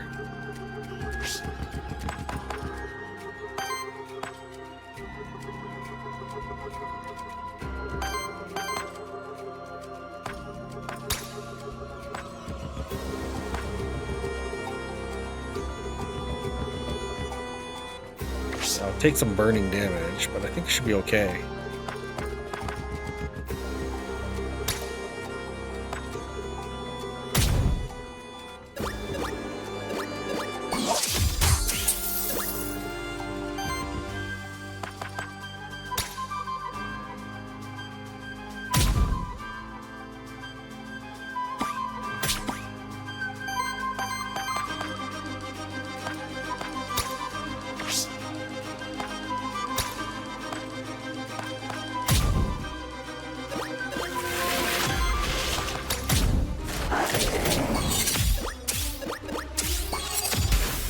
That dude really had the potential to just change the face of the battlefield.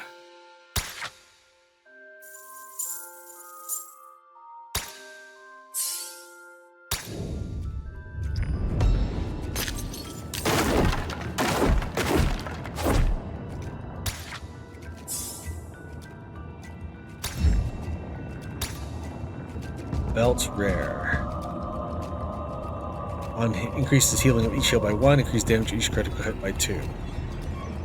I like the earth generator. I think we'll keep that. I don't think I'm gonna...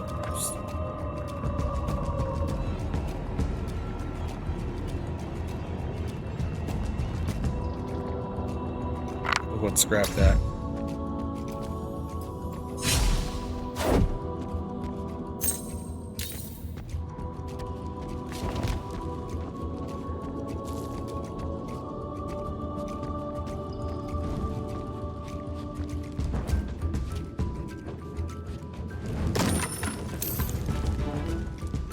This must be Torment's Blessing, a desperate attempt by the fortress's final commander to defend the holy city against Lot's army. Witness the result of Commander Torment's experiments with the Dark Arts. By submerging the equipment in these cursed waters, it grows stronger, but at a price. Torment's Blessing allows you to grant a special upgrade to one of your monster's equipment. You may choose one of 3 rare affixes, but the equipment also gains a curse affix, which can never be removed. Pick a rare affix and curse affix.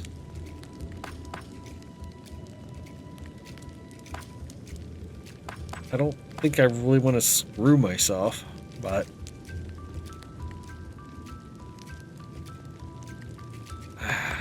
no, I want to take the game at least somewhat seriously. Sometimes I'll pick a choice that is no good just to see what happens. But this I don't really want that double-edged sword right now. But it's an epic. Wouldn't that be? Let's give it a shot. Let's give it a shot. We'll apply it to the belt. Okay, so that's how it pairs them up.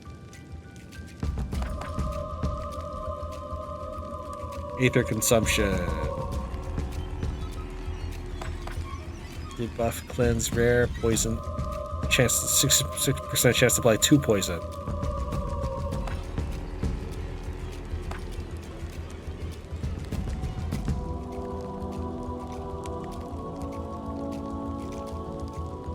All of this really kind of sucks because the curse is stronger than my than the rare. I have a 50% chance to get one random and a 66.6% chance to lose one random.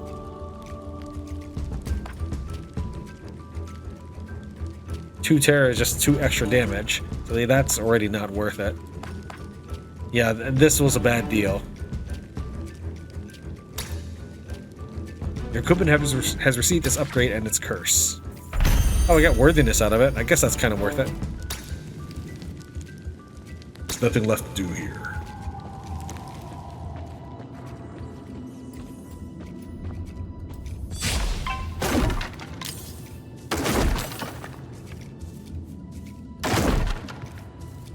Whoa! Alright. I didn't mean for my dude to jump down, but alright.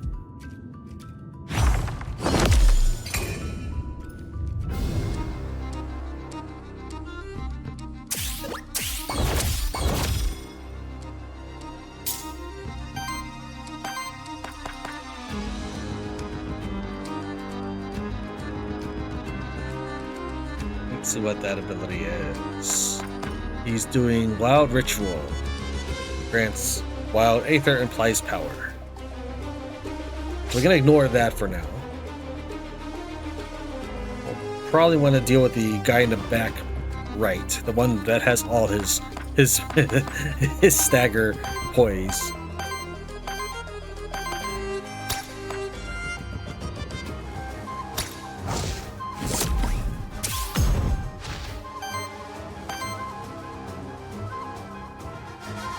Not gonna do much good here.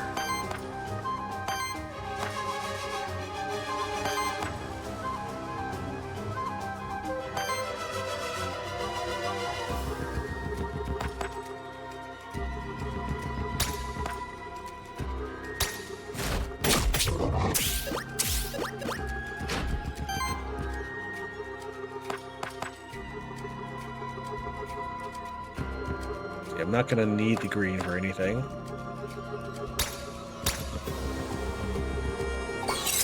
By sidekicking last, I'll be able to more likely use his sidekick action when the enemy is staggered. That's what I'm predicting.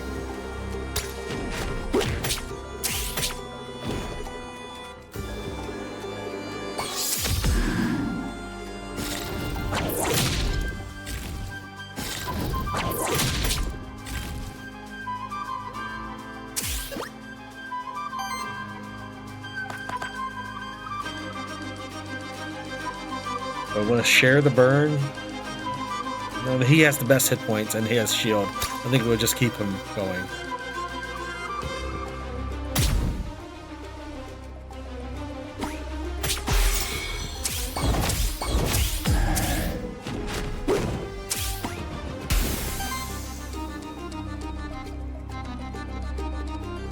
Okay, what is going on with that? Reaction, that's what's going on. Okay, so he's gonna Wild Ritual free action, and then he's going to do Whirlpool, or let's see, which one was that? He's doing Drift Punch. Okay.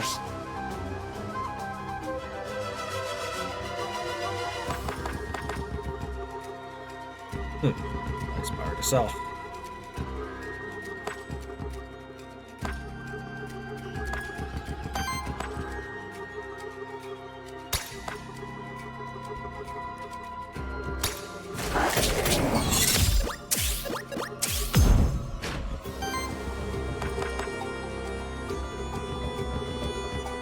Why did I get burned from that? I thought it was the first person to move, period.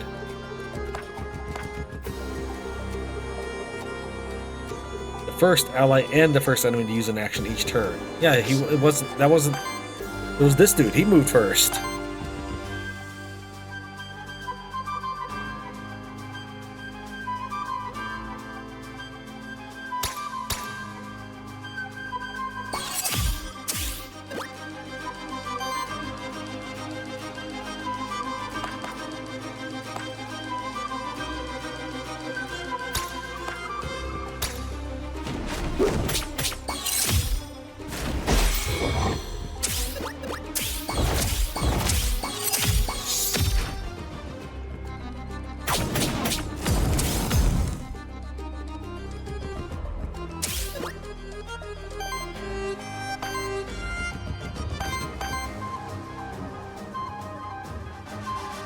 His max is 26, so if I were to bite, I think he'd... I forget how much health I generate.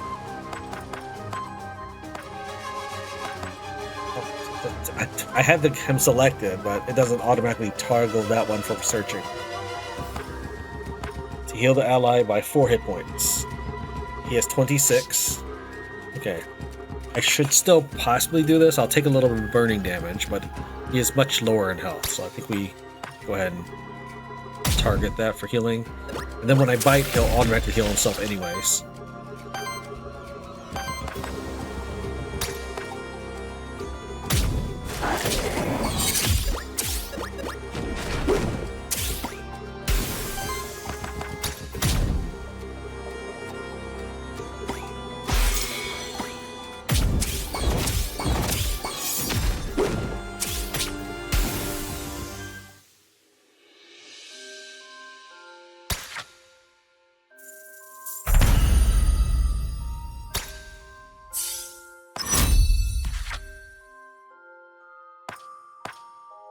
An ally triggers sidekick shields both attackers for 2. I think we do that one.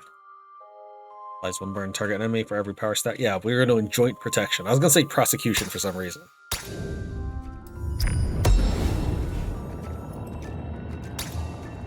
Start shield self for 2. I think we go and just toss this old belt. I like the earth, but man, I don't want to keep getting. I don't want the curse.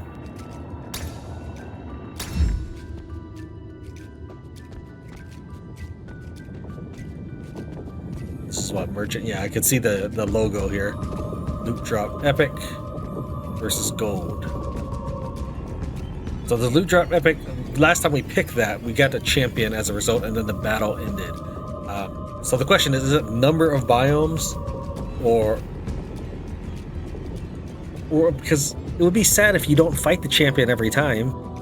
So let's just try. We're doing this to experiment. I want to fight the champion for sure, but let's see what happens when we pick something else. We have 66 coins. It's not really a whole lot, so we're going to pick this one.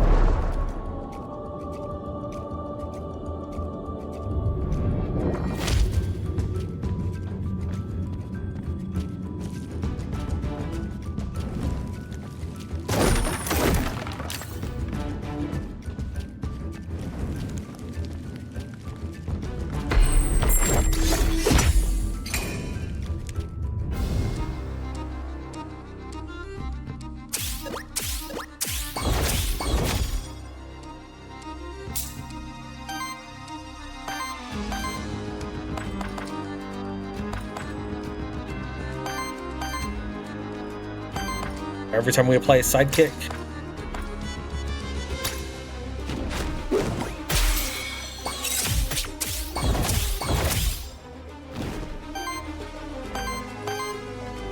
What was supposed to happen again? Shields both attackers for 2, so not applies the buff, but does the thing.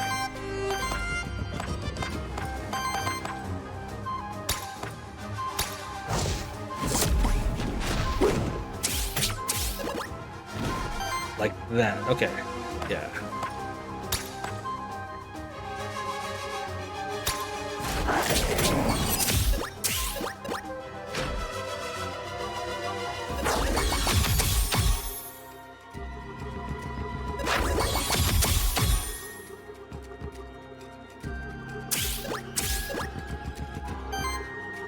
And I got invigorate and ignite.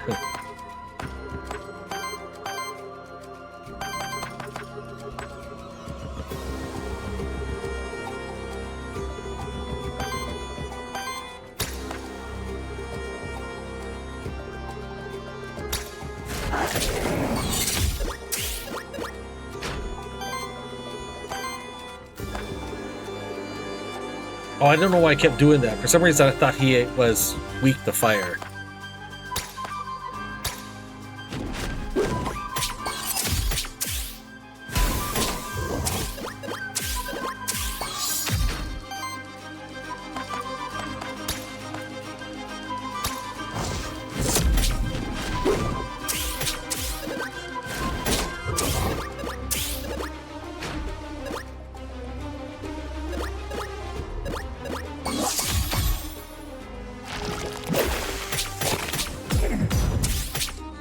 Jeez. Oh, shield disappears every turn. It doesn't stack up or anything. Alright. Well, I still benefit from Sidekick, because I do it a lot.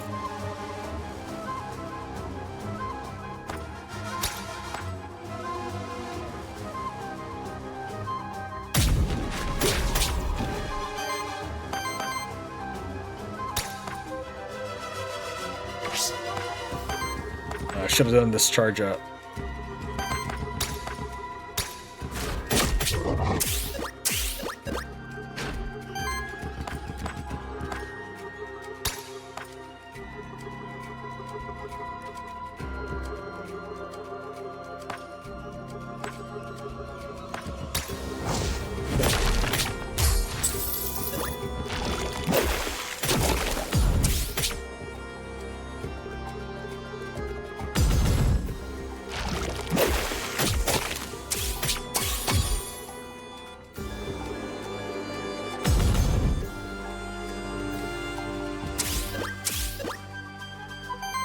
Okay, this is not good.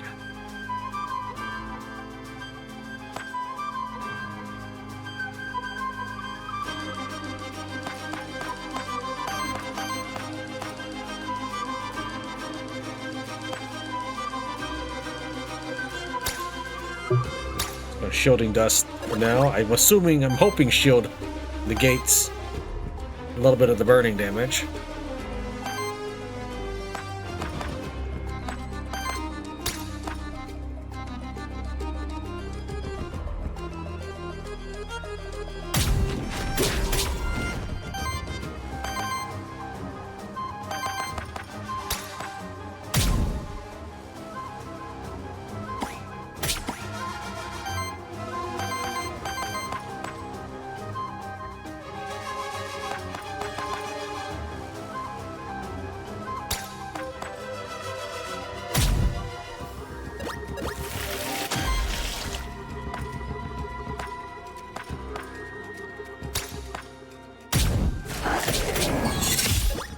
Man, these guys are gonna kick my butt.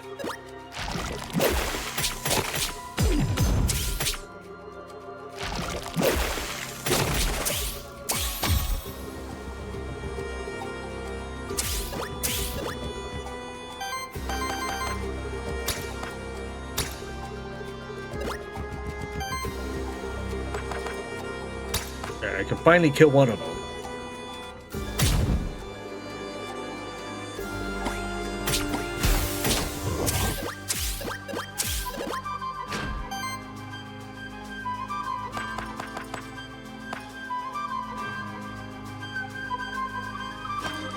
Unfortunately, I don't have cooking stacks.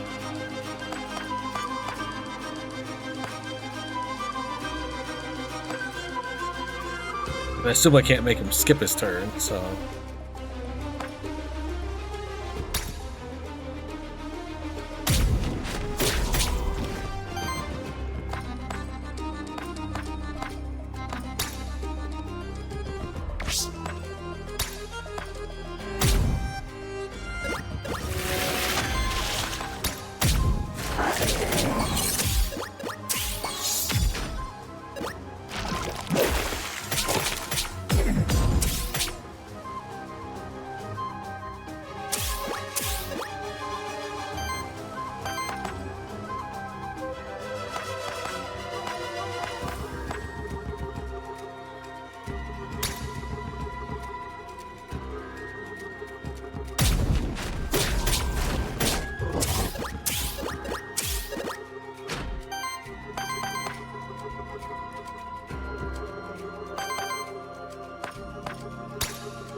I'm sorry, I know I'm not saying a lot right now.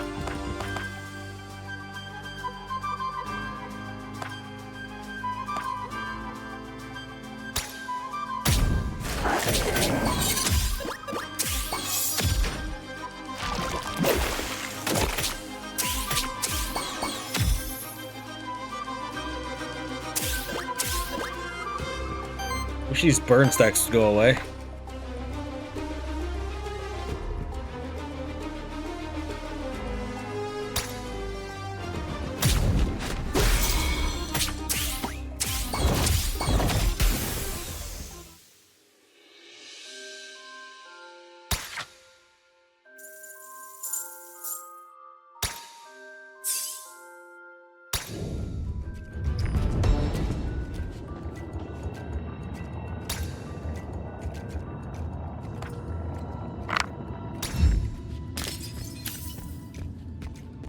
I already missed my salve.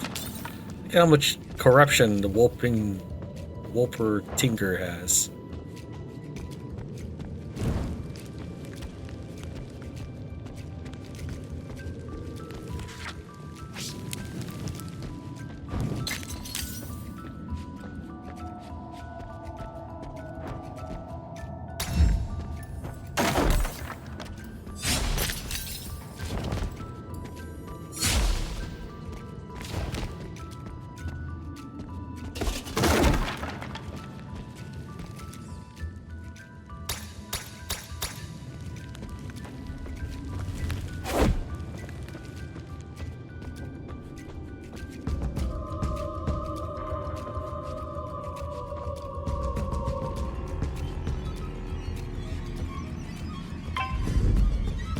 Trying to see if there's a upper region I can jump from. That dude was so dangerous. I did say when I first met him that he could have changed the entire face of the battlefield. And that was definitely true.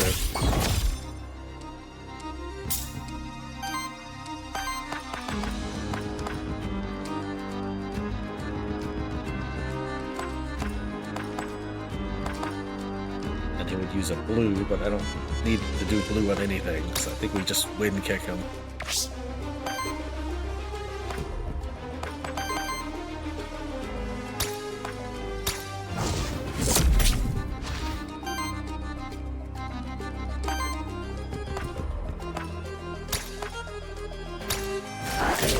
By doing it this way, I should get some shield on him. Also, is he fixing that corruption when he does that? No, it's still 15. Yeah, we'll get a little bit of shield, which will help when he gets hit by the guy in the top.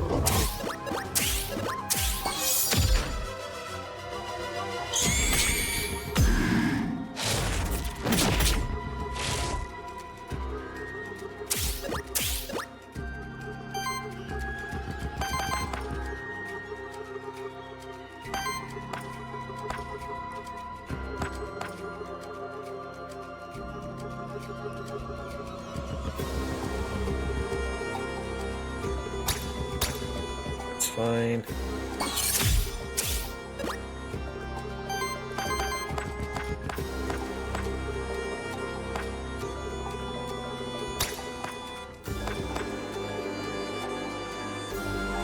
Oh, I forgot to check that damage too.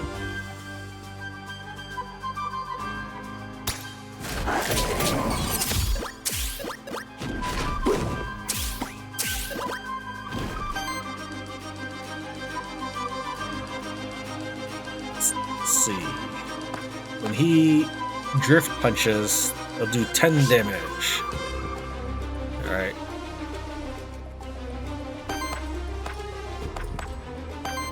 We can stack up some extra shield on him.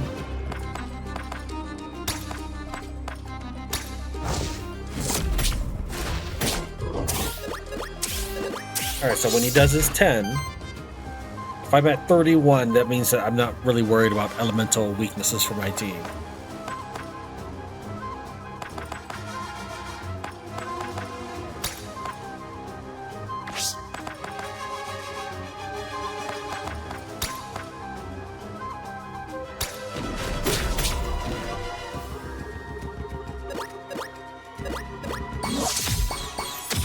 I really should have just concentrated on killing him.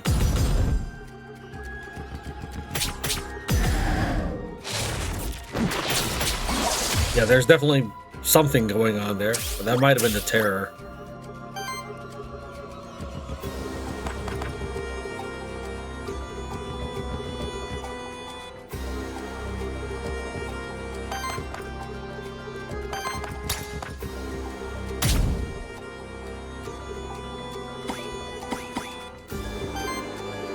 Darn it.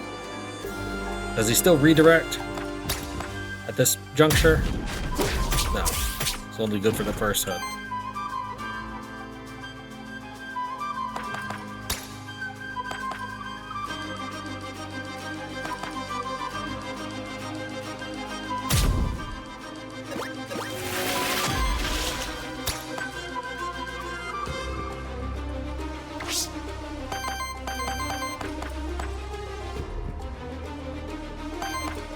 This will do 8 damage, and then this will do 4 damage. We're gonna go ahead and do this right now.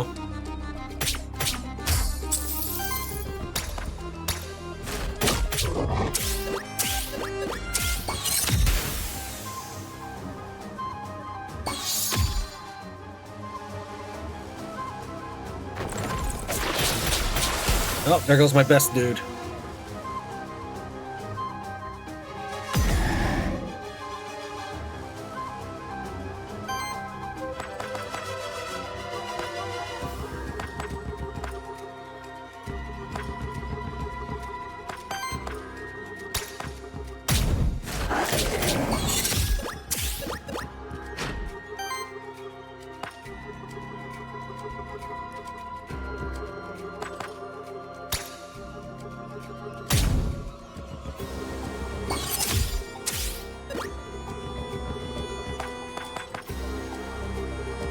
Power to self.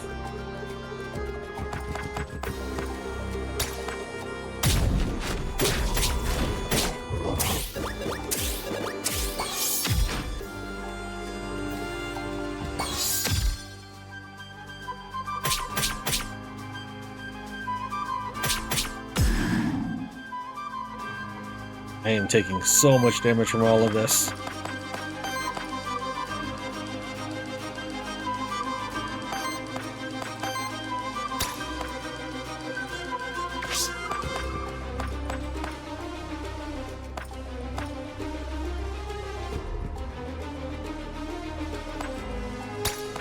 I think it should be fine because I have a sidekick attack.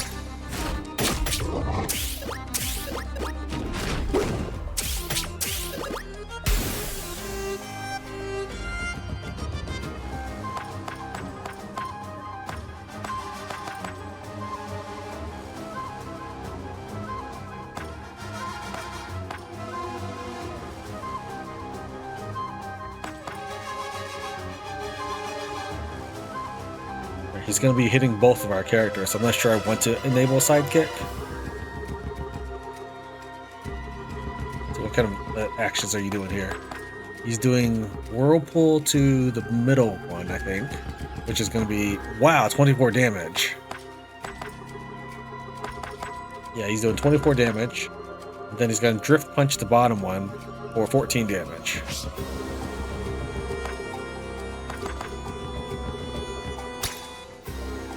I could try hoping I crit on this. If I crit all 3 times, he will stagger. I don't think that's necessarily going to work.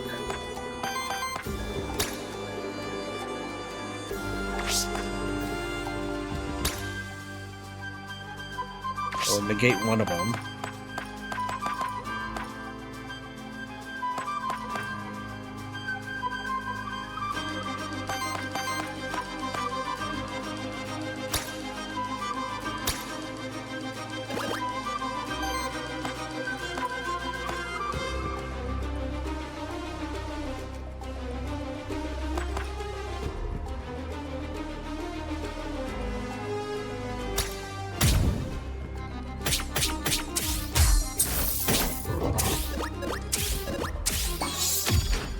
Okay, was not a stagger, so it's good I did the shield. Oh, he's still dead.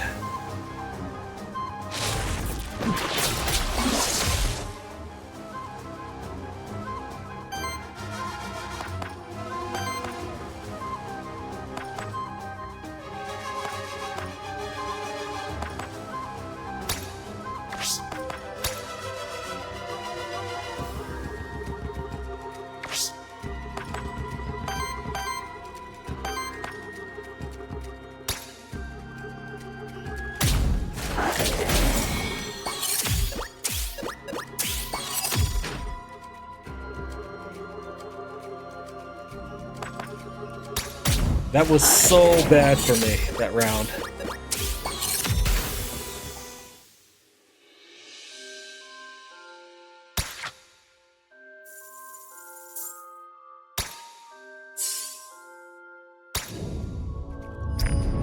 You just lost a monster in your last fight. This happens to all Aethermancers eventually. You may use the map to teleport back to the monster shrine at the start of this zone to rebirth a new monster there. Oh, I probably should have... Darn it. I should have picked up the thing. I should have summoned my monster before picking up this thing.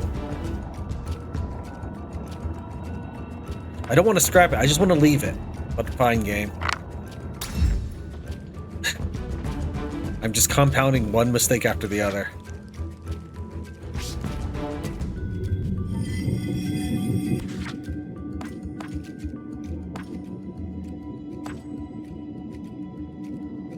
I don't have a team yet, so I'd probably make a tank first.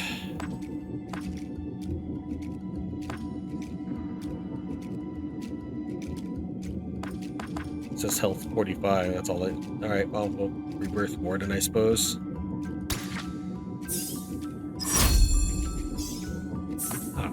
Now that's nice that he doesn't start at level 1.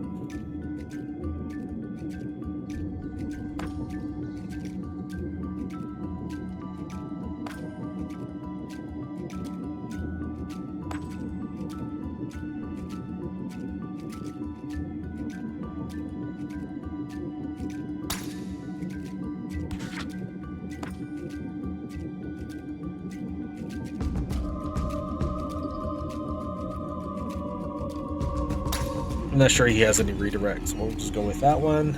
I don't like these. I would like the other one better. It was the top one. I forget what it was exactly. Maybe it was this one. Shield cell for 3. On retaliate. Shield cell for 4 on retaliate. Cleanse. Yeah, we'll go with generating Aether.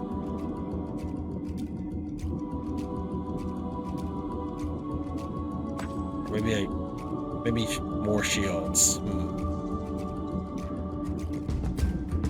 I'm only gonna have 2 people, so probably this one then.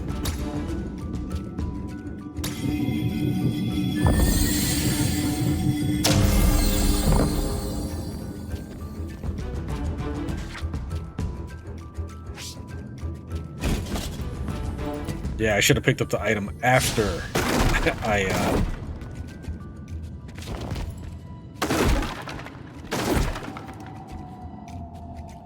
Sparklies,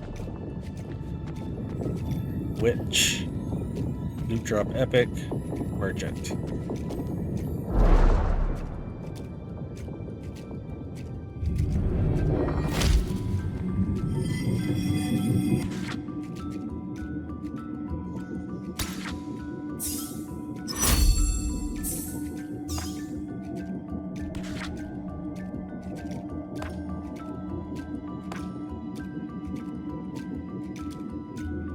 Okay, this sounds really powerful.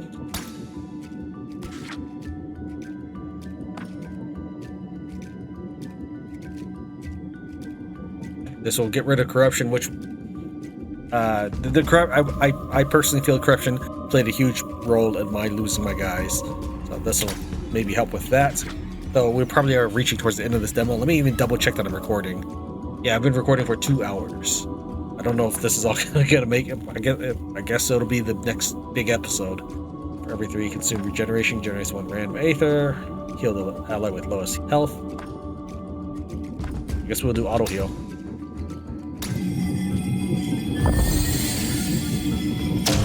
Yeah, we managed to get ourselves back to full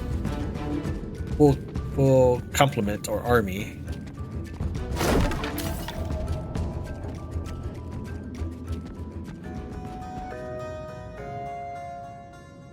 Welcome to the Forbidden Fortress, Siriux. Spooky, isn't it?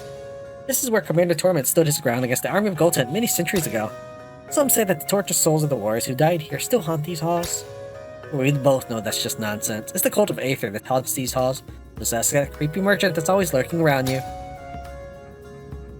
Lily smiles at you. Sorry, Sirix, I don't have anything too wild this time. Just a classic mutagenic potion. Give it to one of your monsters if you want to try irrevocably altering one of its base features. You never tell what effect will have exactly. You take the mutagenic potion.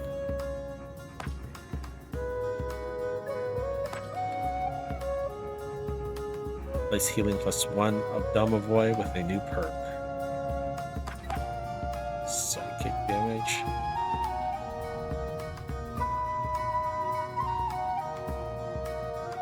So would that mean it just goes down to 3?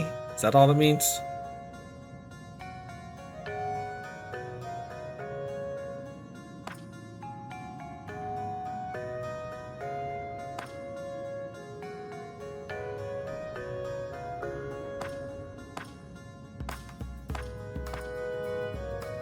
Yeah, here, psychic damage +1. Okay.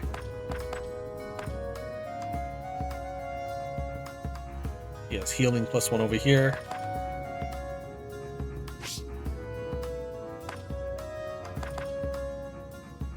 We'll do healing +1 and see what happens. You get to choose a new perk.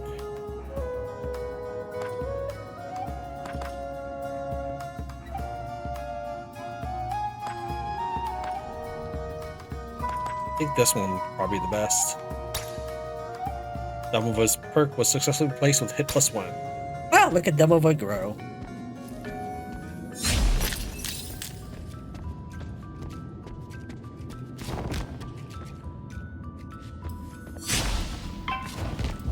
Oh, I was hoping to void jump him, but alright. Is this a champion?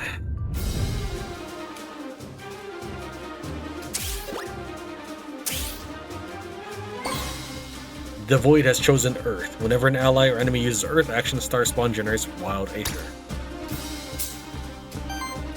So I guess he's caught a Star Spawn. Yeah, top left.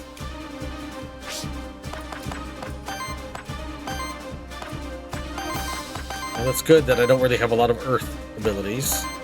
Just this one. Okay.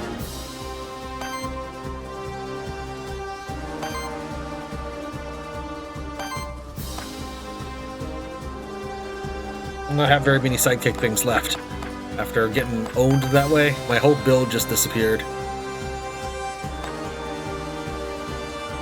How do I get cooking stacks?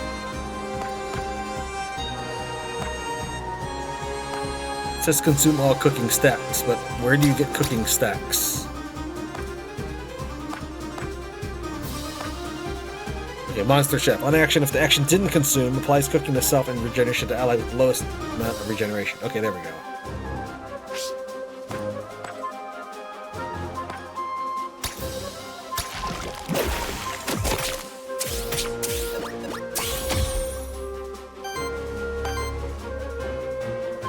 The ward is like perfect against this guy.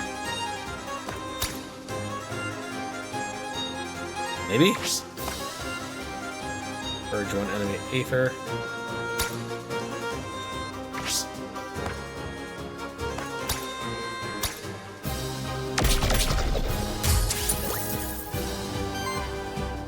I don't think I'm gonna break his green in time.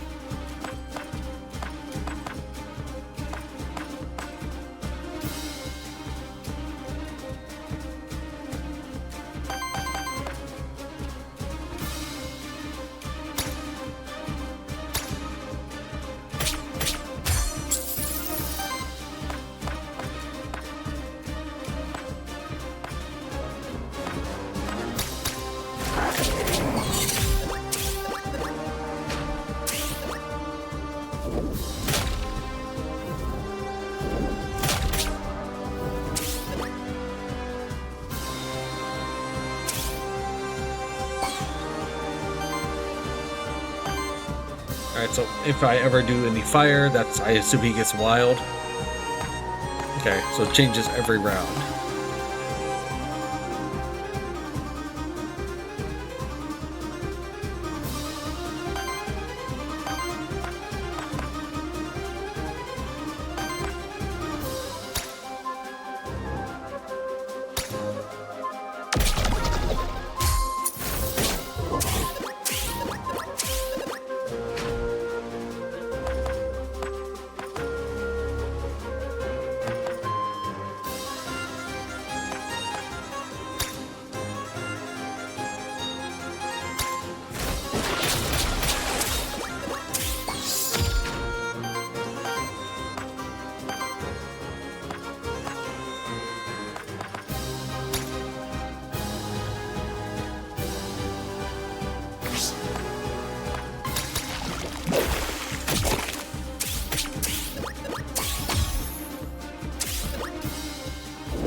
I did not even get the chance to memento him.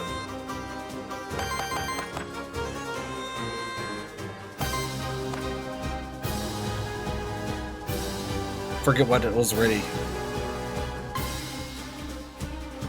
What is the element that's been picked? Probably Earth?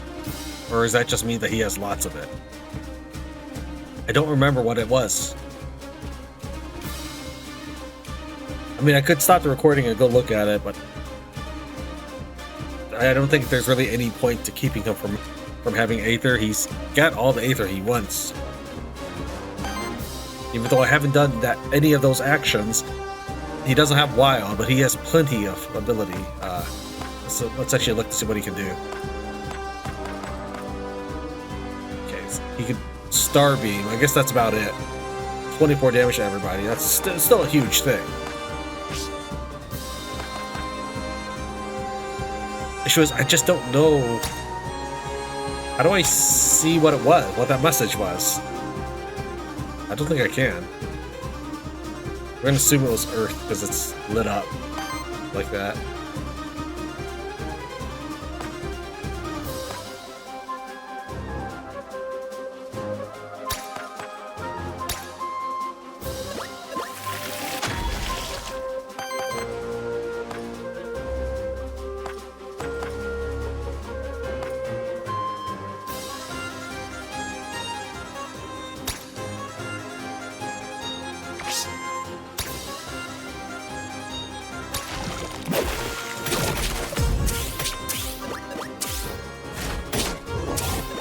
Okay, no, it was not Earth.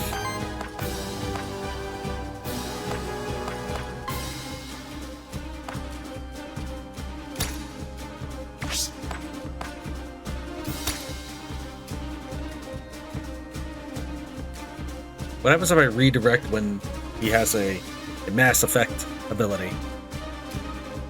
I'm assuming he just redirects only works for single target abilities. Does the game tell me about that? Redirects next enemy single target attack against any other monster, then consumes a stat. Okay. I think it's okay if he hits Orthus, or whatever his name is. He's gonna hit me with Icy Assault, which is gonna be 25 damage. He can take it.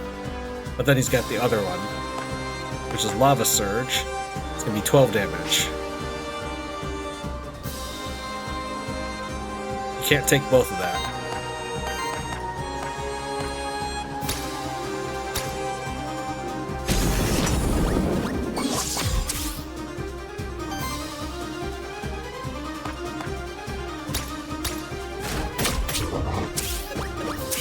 I think this is as far as we get. If I had my other team, I feel confident we could have whooped them.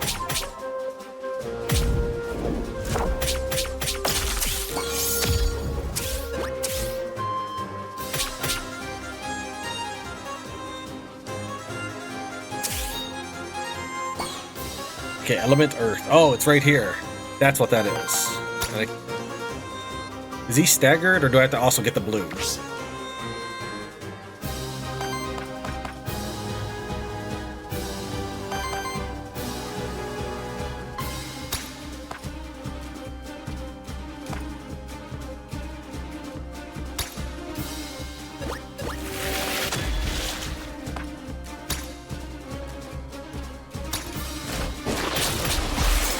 Okay, now he's staggered.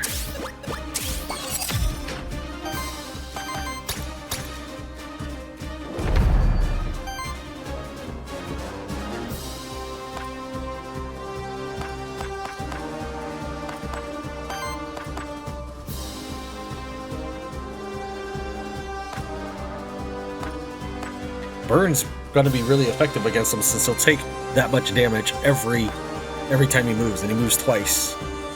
Well, he used to move twice.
And we can summon him as the replacement.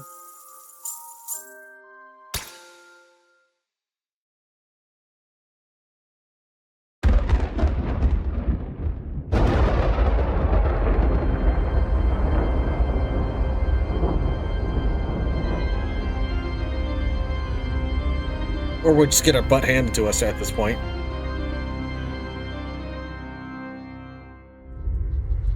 Hello, Aethermancer. To make it this far, quite impressive. So you do remember. You look well. Have you enjoyed life? Your freedom? Us? We could never imagine to complain. We take it your surprise has robbed you of your speech. Or is it the guilt? Who could say? Can you hear them? Farewell, Syrinx, for your soul will rot in the eternal flow of Aether, as is their will.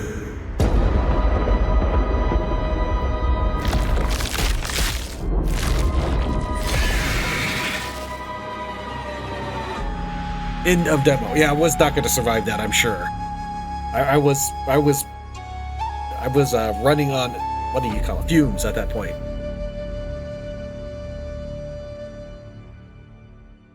I wonder if any of my progress will be kept in the real game if we do decide to cover the real game. I'm hoping that my Monster Sanctuary experience will make it a little more interesting for you to watch. Who knows? We made it! For now. Despite all the challenges, you and your monsters have cleared the second biome, but you still ought to reach the Holy City of Vigil. Thank you for playing Aethermancer at this early stage of development. We hope you enjoyed your adventure. It's just a taste of the game. There are lots of improvements, more biomes, player classes, other features, and of course, monsters on our roadmap. Your support along the way would mean a lot to us. Wishlisting the game on Steam helps us get more visibility and sends you a notification when Aethermancer releases. Also, you're more than welcome to share your thoughts with us on Discord or Steam. Just hang out with us at a community consisting of cool people, not biased. The Morai team. P.S. You can keep playing the demo, try out new teams, and challenge yourself with the heroic difficulty. That was those last couple fights there. It was something. As always, I'll leave a link to the Steam store page in the description below. If you made it to the end of this 2-hour episode, thank you very much for watching Tran Plays Aethermancer. I'll see you next time. Congratulations on beating the demo. As a reward, you can have this memento. We hope you continue to enjoy Aethermancer. Jotun unlocked. Let's take a look around real quick. As with Shift and Slay, I forgot and didn't think about looking around the meta progression area. So that's this Pilgrim's Rest. Welcome to Pilgrim's Rest, home to many different characters. Some of them can offer you permanent upgrades that will benefit you on your future runs, such as the soul bonds offered by Lily the Witch. Try talking to some people and see what they have to offer you. I finished editing this episode. I'm gonna go ahead and leave the whole thing in there, since, I don't know. I like showing, I guess, strong gameplay, even if my commentary is not strong itself. So, how do you like Pilgrim's Rest? Cozy, isn't it? It's beautiful. It is, isn't it? It's amazing what these people have managed to build here. I hope people don't give you too many odd looks. I think a lot of them doubt that an Aethermancer would help us out. I don't blame them for being skeptical. Terrace Day hasn't treated your people kindly in the past.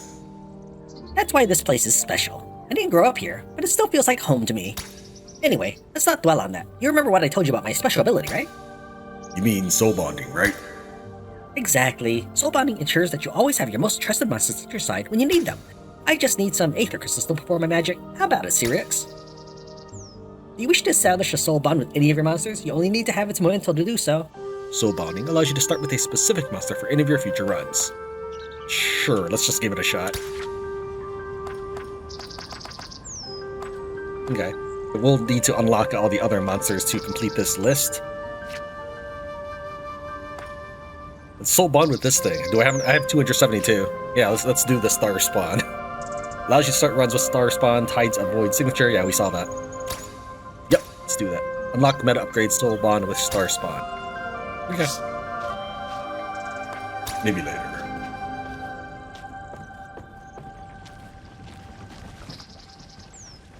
Another Aethermancer, huh? Seems like that darn void tracks your kind like moths.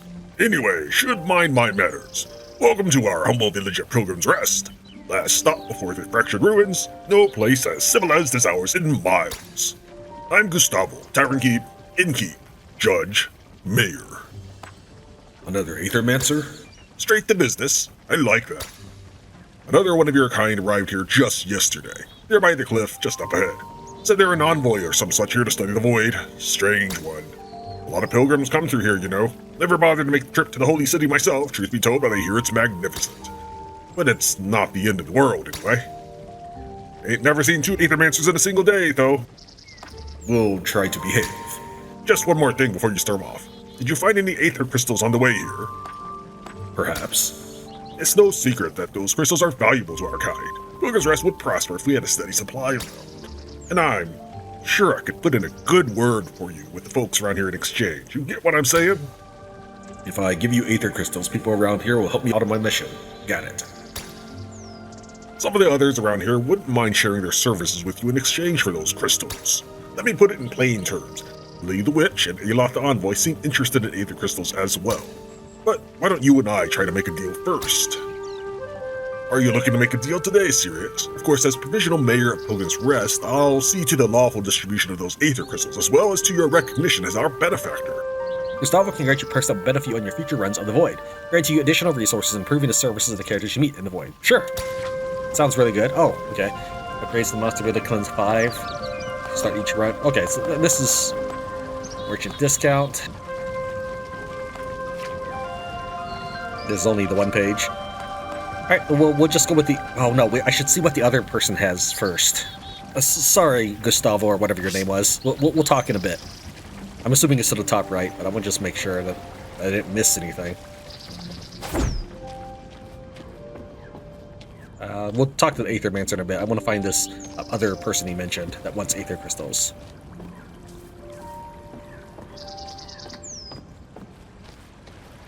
I did not find this other person that wants Aether crystals. I don't know if this leaves.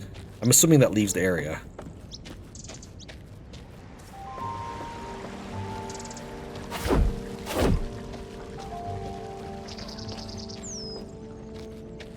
I didn't check all the buildings. I just assumed I couldn't go in any of them.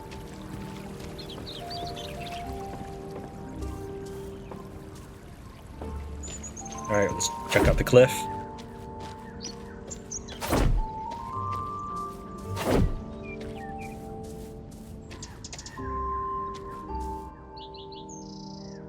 Do my eyes deceive me? Another Aethermancer here at the edge of the world. I am called Ilioth. They sent me here to investigate the massive void phenomenon. Are you here to assist me? I'm here on my own. The issue seemed too important to ignore. An Aethermancer operating on their own. So you weren't sent by Achilles. How curious. No matter, surely we can still help each other out. Let me share my findings with you. As is known, void is the ever-destroying, ever-changing, ever-creating substance of the universe. A manifestation of entropy. Void materializes naturally when a body of enormous amounts of aether dies, such as a star. Nobody knows, then, why an unprecedented amount of void would appear on Terraste at the fractured ruins of all places. In my brief time here, I have come to 2 conclusions regarding the massive void phenomenon. 1, it is growing, at a slow but steady inevitable pace, which means it will eventually devour all of Terraste, theoretically speaking.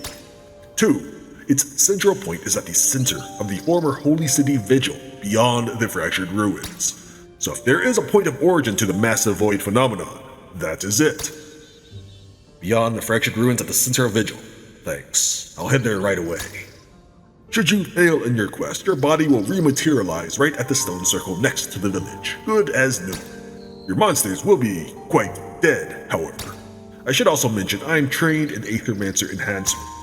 Oh, I take it you are unfamiliar with it. It is a rather recently developed form of magic, one of the benefits as a follower of Achilles.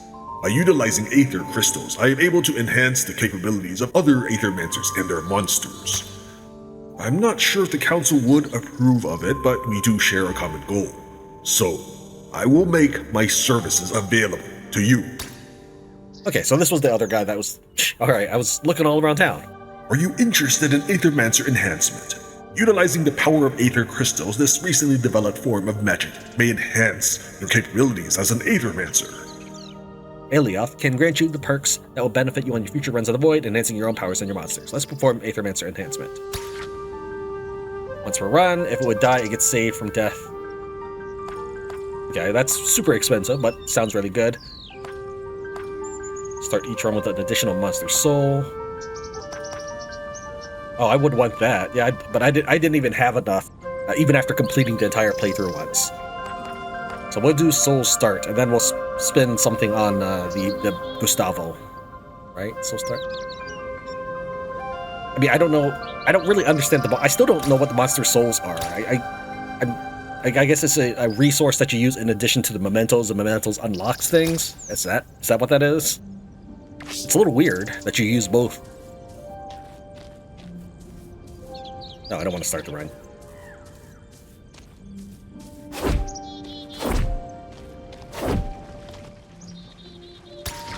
Alright, and we don't have enough for anything here, so I guess we're done. Let's check out the bottom of the town. Alright. We are done. Dunzo. Okay, I have 2 monster souls. Is that what I start the game with? 2 monster souls, which means that I can easily start up a team pretty quickly. If you want to see the previous game that I made, it's on my channel. And if you absolutely love this kind of gameplay and are looking for something else, I've got Stories from the Outbreak. That's the zombie pixel game I mentioned earlier. And Anomaly Collapse. That's the animal game. I'll leave a link to those playlists down below. Thank you for making it to the end. I know my videos are always a little bit on the long side. I'll see you next time.